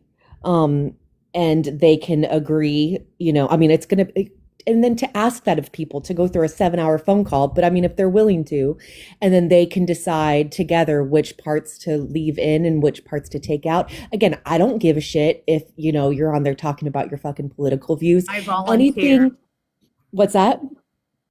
I said I volunteer as someone who has had their personal information released on a private Discord call. I volunteer. I would never put anyone at risk with any of their information. Right. It has to be, but that's the thing. It has to be somebody that they are willing to say that they won't question, because if there's two people, like they designate somebody, we designate someone, well, their person could just as easily come back and say, no, there was parts that you left out. You know what I'm saying? Like, what if, because I know, I don't want to volunteer people's, services. Right. I know I have a lot of respect as far as someone who can really, hear this type of material and handle it with nuance. I feel like, and I'm sorry if this puts you in a bad position, but I feel like Ivory Rose Nose would be an excellent person who could view this objectively or hear this and remain objective as far as for the anti side. But again, that's just my opinion. Yeah, I didn't even think about her. I was thinking conspiracy, but she's already, no, they're already fucking trying to diminish her character over this, which is so fucked up. Seriously, guys, so fucked up. They made an entire video saying that, we're not even friends. We don't we barely speak. And to try to discredit her, she is one of the most respected people in this, and she's not even just in this community. She covers many, many things. And there is, for you guys to do that just to try to save your own asses, it's fucking disgusting. But yeah, I just don't see how it could work without, but again, he could be I don't want, that's why I said Susie, because I know that she's heard the story. He could be I don't want anybody else to hear my story. And they talk about children in there, right? I don't know. It's just, it's difficult. I don't know. But I get it. I want to hear it too. I get all of the things, but I don't want to compromise anyone. And like I said, well, what happens if, one person says this is personal information and then but whoever's listening to it doesn't think it's personal and then they get butthurt whenever you play it. So that's what I'm saying. Like if we could just leave out any insignificant parts. We don't need to hear about political views, whatever, anything that doesn't have anything to do with the community, leave out of it.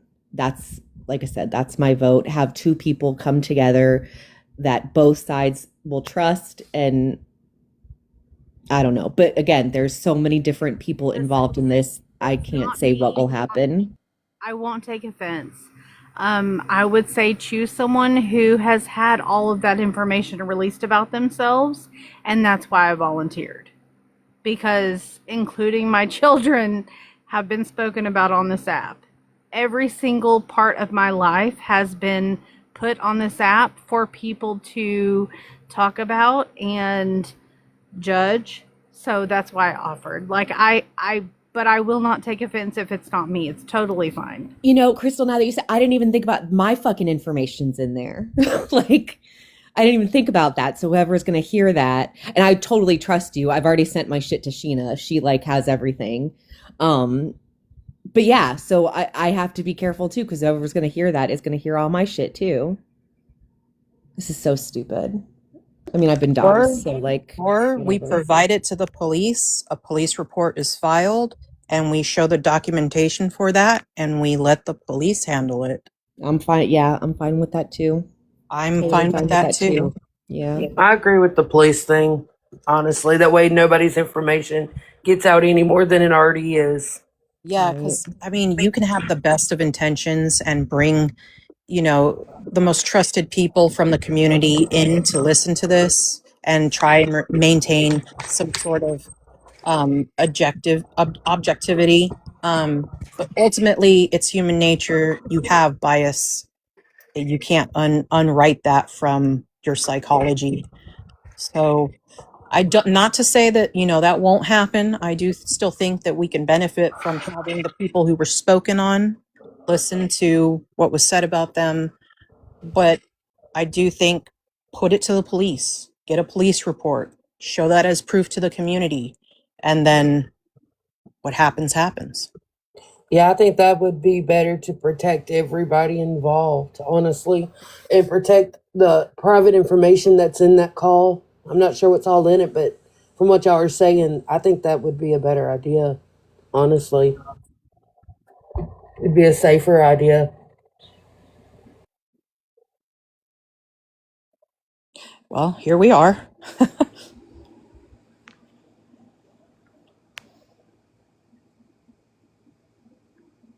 A lot to think about, a lot to Yeah. discuss. Yes. Yeah, for sure. For sure. I'm not sure where we can have this discussion. Apparently Discord is cool. That's what I hear. Oh shit. Honestly, it's up to Sal's, because ultimately it goes back to her. Like, she's been the target, so I'll leave it in Sal's hands as to how she wants to discuss this behind the scenes, and I'll be around. Anyone reach out to me if you have questions. I will try to answer them. Yeah, we'll try to figure out what we can do, what everybody's okay with, and yeah. I'm all up for full transparency. I've never not wanted to do that. Like I said, I want them to put out whatever proof that they have. I've already been doxxed, and there just isn't any. And I don't know, the way that they're twisting it. And I just want to say, for anybody who wasn't in here in the beginning, they are trying to change the narrative and act like this was an attack from, Gypsy's cult, and that we are going at, like, I'm not even pro, I'm anti, but like, I'm somehow working with them, and this is an attack on their character to try to take out creators. And That is not the case. Number one. Number two, this man needs help. He's not okay. So let's stop telling him that he was pushed to it, that I pushed him to this, because that is not what happened. He needs help. He needs to not be validated and told that he was justified in this. And he needs to stop blaming innocent people, because the FBI, whatever, Gypsy has nothing to fucking do with this. Nothing. Absolutely Absolutely nothing. Can I just say, listen, I know that people think there's this giant war room table that we all sit at and discuss things. That's not the case. Like, you can believe it if you want to, but it's not reality.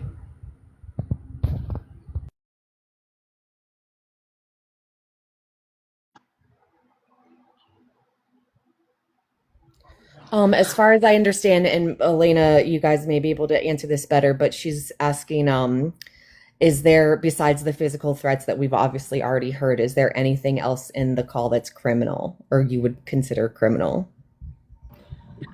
The stuff that Susie said.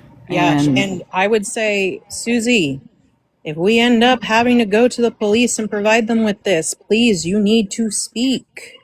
You need to speak before this gets submitted to the police. I'm just going to say again, as a person in the chat, the fact that 2 people went on Mimi's panel and 2 people went on another panel, it was very concerning and confusing for all of us. Yeah, we did have to.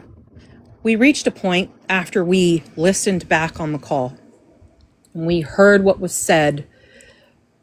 We reached a point where we didn't know if Susie and Bayou could clean cut and disengage from Chewy and Rose completely and maintain our trust long enough to get it to Salz.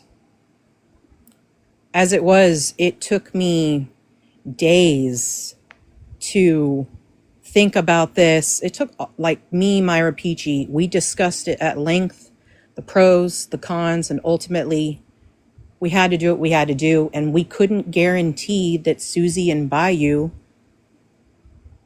could overlook their years of friendship with Chewy and Rose to do the right thing.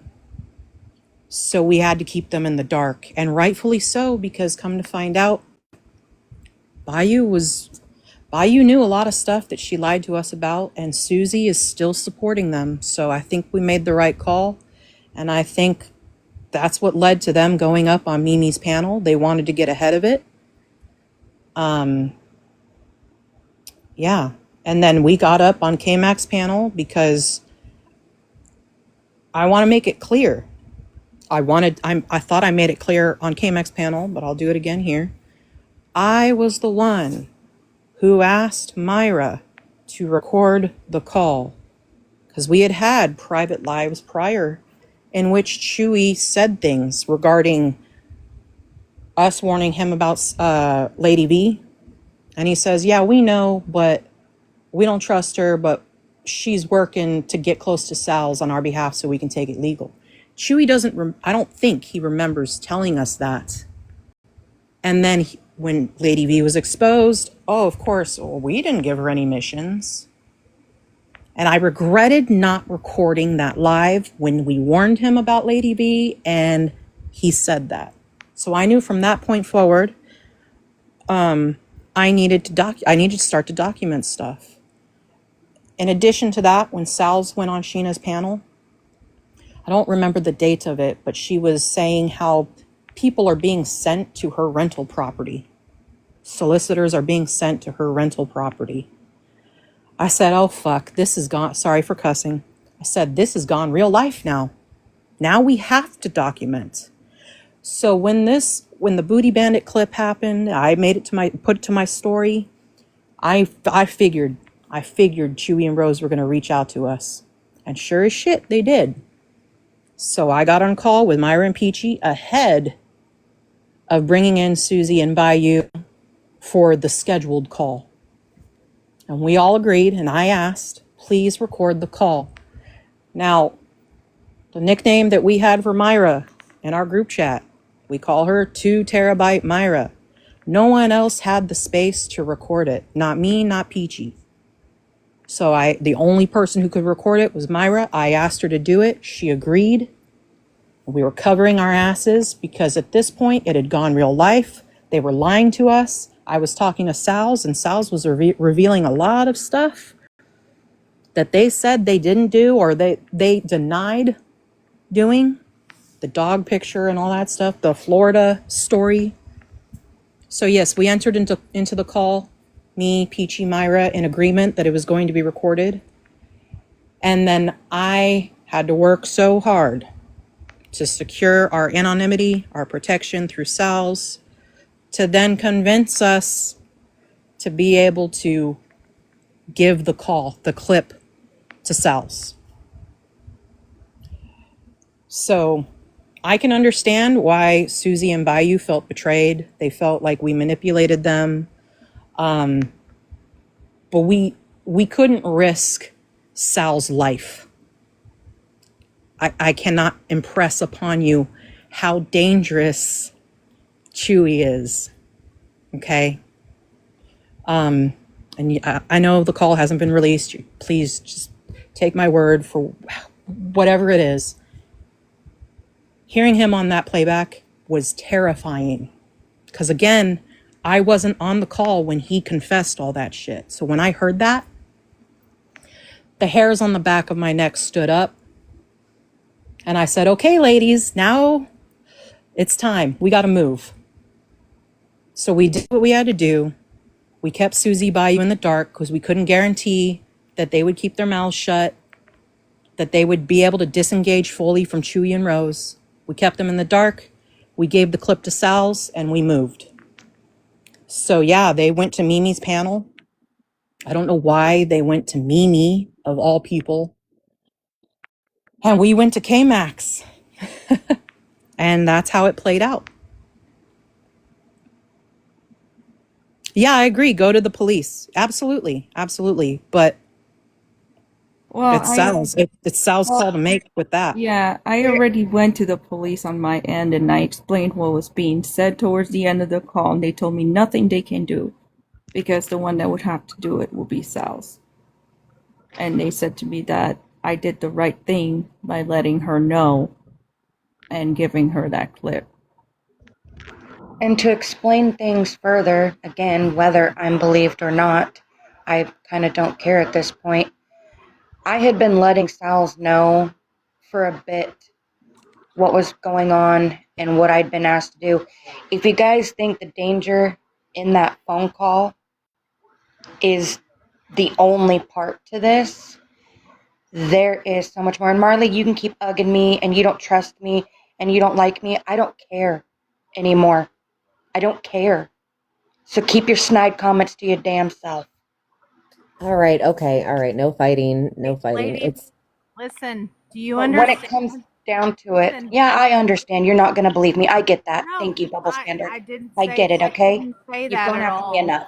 I Hang didn't on, say V, that at all. calm down. Emotions are high. We can get through this. Let's just listen to each other, set aside emotions.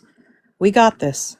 What I'm saying for the community is that there were a lot of things that were released on that private, not so private live, and the community is upset about it. Like, you cannot be, the way that you spoke about things on that live were very, very nefarious. And if you cannot deal with that, maybe you shouldn't be here. And I'm not saying that in an ugly way, but a lot of us heard how you were for lack of a better word, plant for the people that were XYZ people. I'm not going to say who, but you have to understand how people in this community are taking what happened.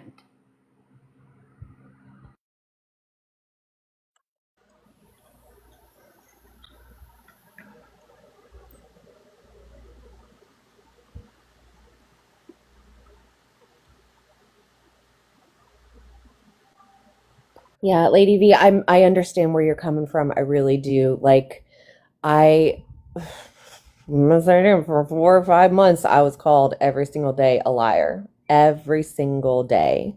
So I understand. But all you can keep doing is keep telling your truth, keep being who you are. If you want to step away from it, I understand and I respect it. But um, I'm gonna keep going because I know the truth. I know what actually happened. I know that what they're saying is lies, and I'm not gonna let other people go down for somebody else's fuckery. Uh, I'm just not gonna do it. And so let them question you. The truth is always gonna come to light. So as long as you're telling the truth, you have nothing to worry about. That's my opinion. Can I just ask a genuine question? What would you like to hear from Lady V that could, do you want her to take accountability for how she behaved on that call, what was said?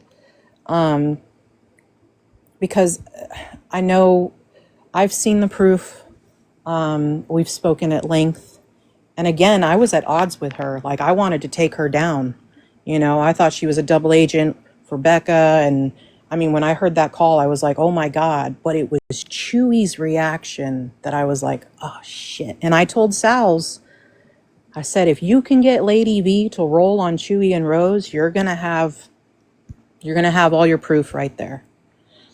And Lady V has had to work extremely hard to recover a lot of the data that she had. Did you So hear the call? I I did. mean, I not did. not the part about Chewy and Rose, not that call. The other call with her friends that she Yeah, thought was private. with Pretzi and Cheeky. Yes, I heard it. Yes. I heard it. So And that is why the community is like, hello? What? yeah, Like, there are so many things. If you tell me that you were told to send a link to somebody to track their IP address and you relished in that, that's an issue for me and for other people. Like, you but cannot say that, like, all these things that she did were so innocent. Like, it was not innocent. but The things that came out were not okay. there are details that Lady V has told me. I guess the best way to describe them is she put in fail safes into the actions that she was taking to set Sheena up so that it would look like she was doing nefarious shit and it would gain Chewy and Rose's trust, or however that dynamic was working. But she made sure that she wasn't actually doing that. I don't know how to describe it. Okay, but you understand how nefarious that sounds, right? Yeah, again, criminal activity. Criminal activity. Yeah, Yes.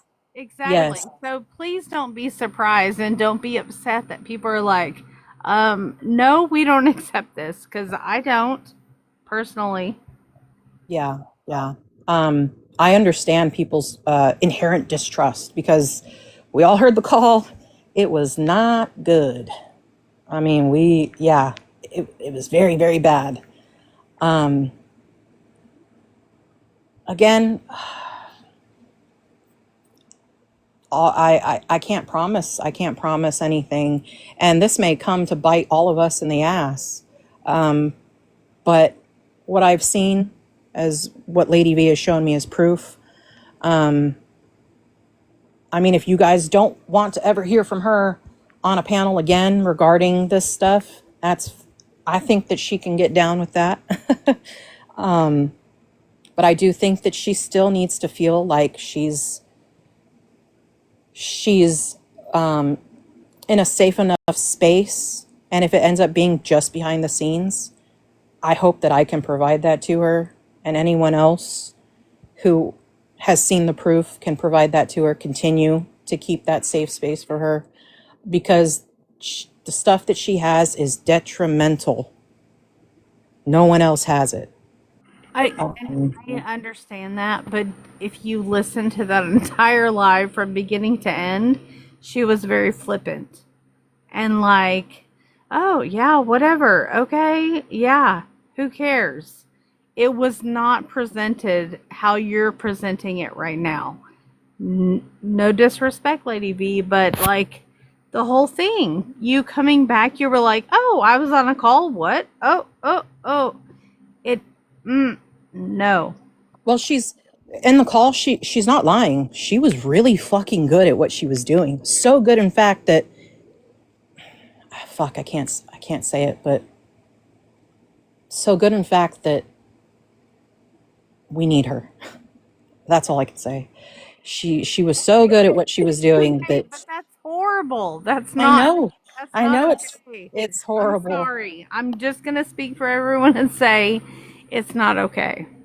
And it wasn't okay. I don't want anyone like Lady V or anyone else looking into me. Sorry, Right. I don't. Well, Well, I will say they spoke, and I hope you guys don't mind me speaking kind of for you, but they finally like got together and we were able to speak. Something that Chewy did was like keep people separate, not letting them like kind of talk to each other, uh, because then everybody would know, like they don't, not to compare notes kind of thing, you know? So now that V and Elena kind of got together, they realized how much of a similar experience they had.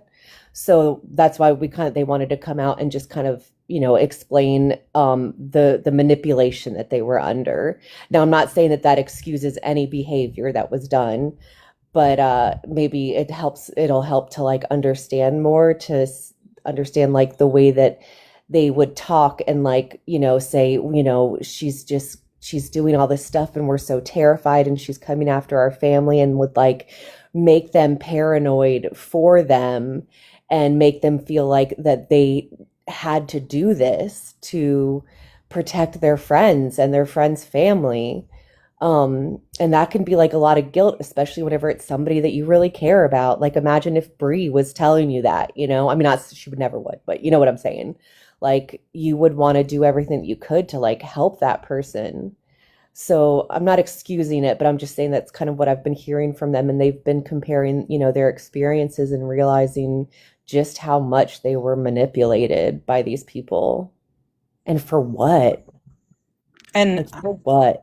I don't expect anyone to, you know, in one live to finally you flip on a switch and be like, okay, we can trust Lady V.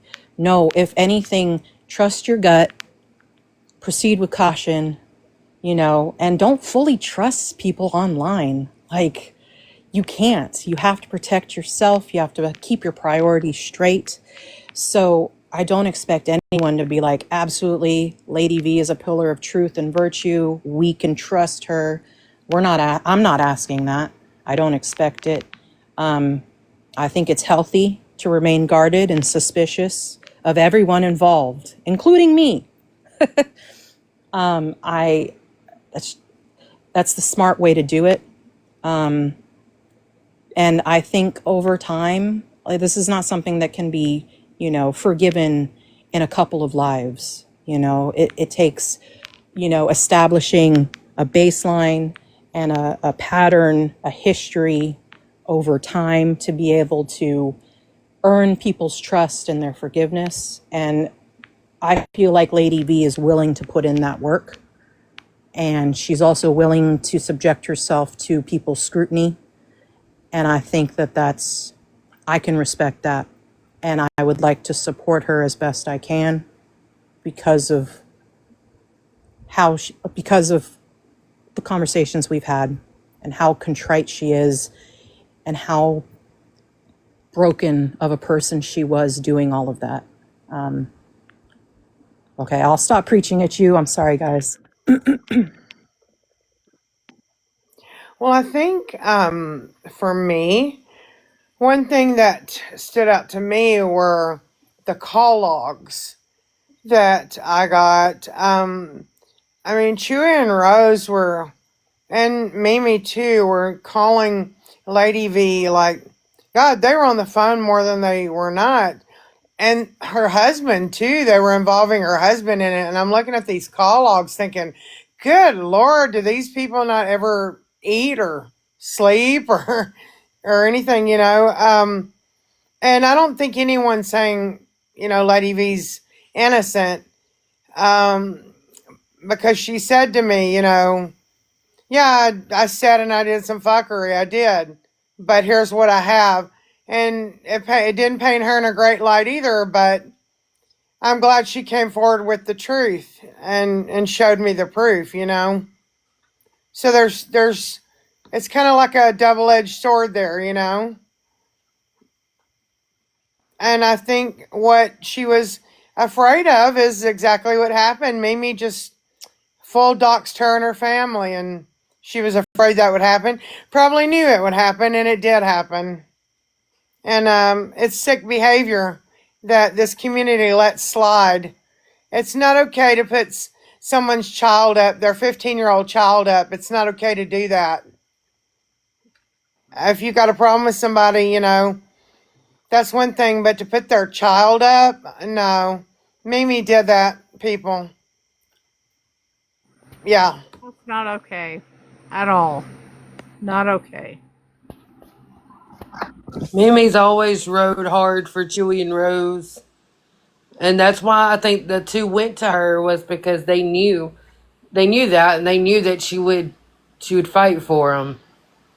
She would try to change everybody's mind about it, because one, she loved them, and two, she hated Salz. That's exactly how Bayou Bell and Susie described their relationship with Chewy and Rose. Susie would say all the time, I love Rose. I love her. Bayou Bell, I love Chewy and Rose. Like up until like the moment of that call happening, they were like, we love you guys. In fact, I think they even said it on the call.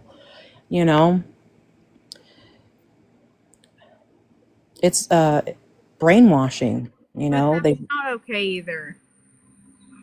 It's Lady not. V should not have been put in that position by Mimi. Let's all take a moment to say Mimi was wrong for all of that. Absolutely. Well, I'm going to say thank you to our host. Thank you, Salz, for having me up, and I hope everyone has a good night. You too. Like I said, try not to get discouraged, but I respect whatever you want to do. And I do appreciate everything that you've done and helped us with. And just take some time, process everything, and we'll reconvene if you want another time. Yeah. Lady B, I'm here for you. You know how to reach me. And thank you for coming up on panel.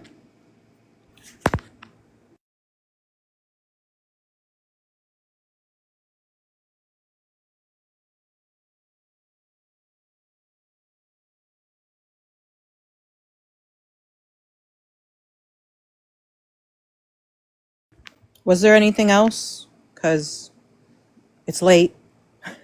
And I have church. I have church in the morning. Oh no, I'm so sorry. Okay. Yeah, we'll go ahead and shut it down. I appreciate everybody coming and being here, and yeah, we'll definitely, there's so much more to go over and talk about, but let's see what we can figure out, and hopefully I just want all the truth out. I just want the truth out, and it's the innocent people to stop getting blamed. It's not fair, and it needs to stop. The bullshit needs to stop. Yeah. And again, I would like to reiterate to Susie and Bayou, please speak. Please come forward, because now is the time. Please. It's all going to come out. So what side do you want to be on in the end? The side of truth, or on the side that will not show any proof whatsoever? All they have is claims. And people who choose to still support Chewy and Rose, you have a right to ask for proof. Mm-hmm. That is your right. You are choosing to support these people, and in return, they owe it to you to be truthful and honest. Yeah. So ask for the proof. Especially on the internet, just because you care about someone, that does not mean that they are being honest with you. So Do not, yeah, say, encourage them. You don't even have to say, I want to see the proof. Say, okay, well, show it, like show them, put her in her place, right? Put it all out there, show everybody. And I promise you it's not going to be able to. But all right, thank you everybody for being here. Yeah, we will. Okay, I will. Yeah, so maybe we can go live tomorrow or the next day. I don't know. We'll discuss. Thank you, Crystal. Thank you everybody for being here. I appreciate it. Yes, thank you, You know, host. Thank you for having us out. my Elena, panel's we'll always talk available tomorrow. for you, Salz. You know I that. appreciate that, Coffee. Yes, I appreciate that. All right, good night, everybody. Good Good night. night. Good night.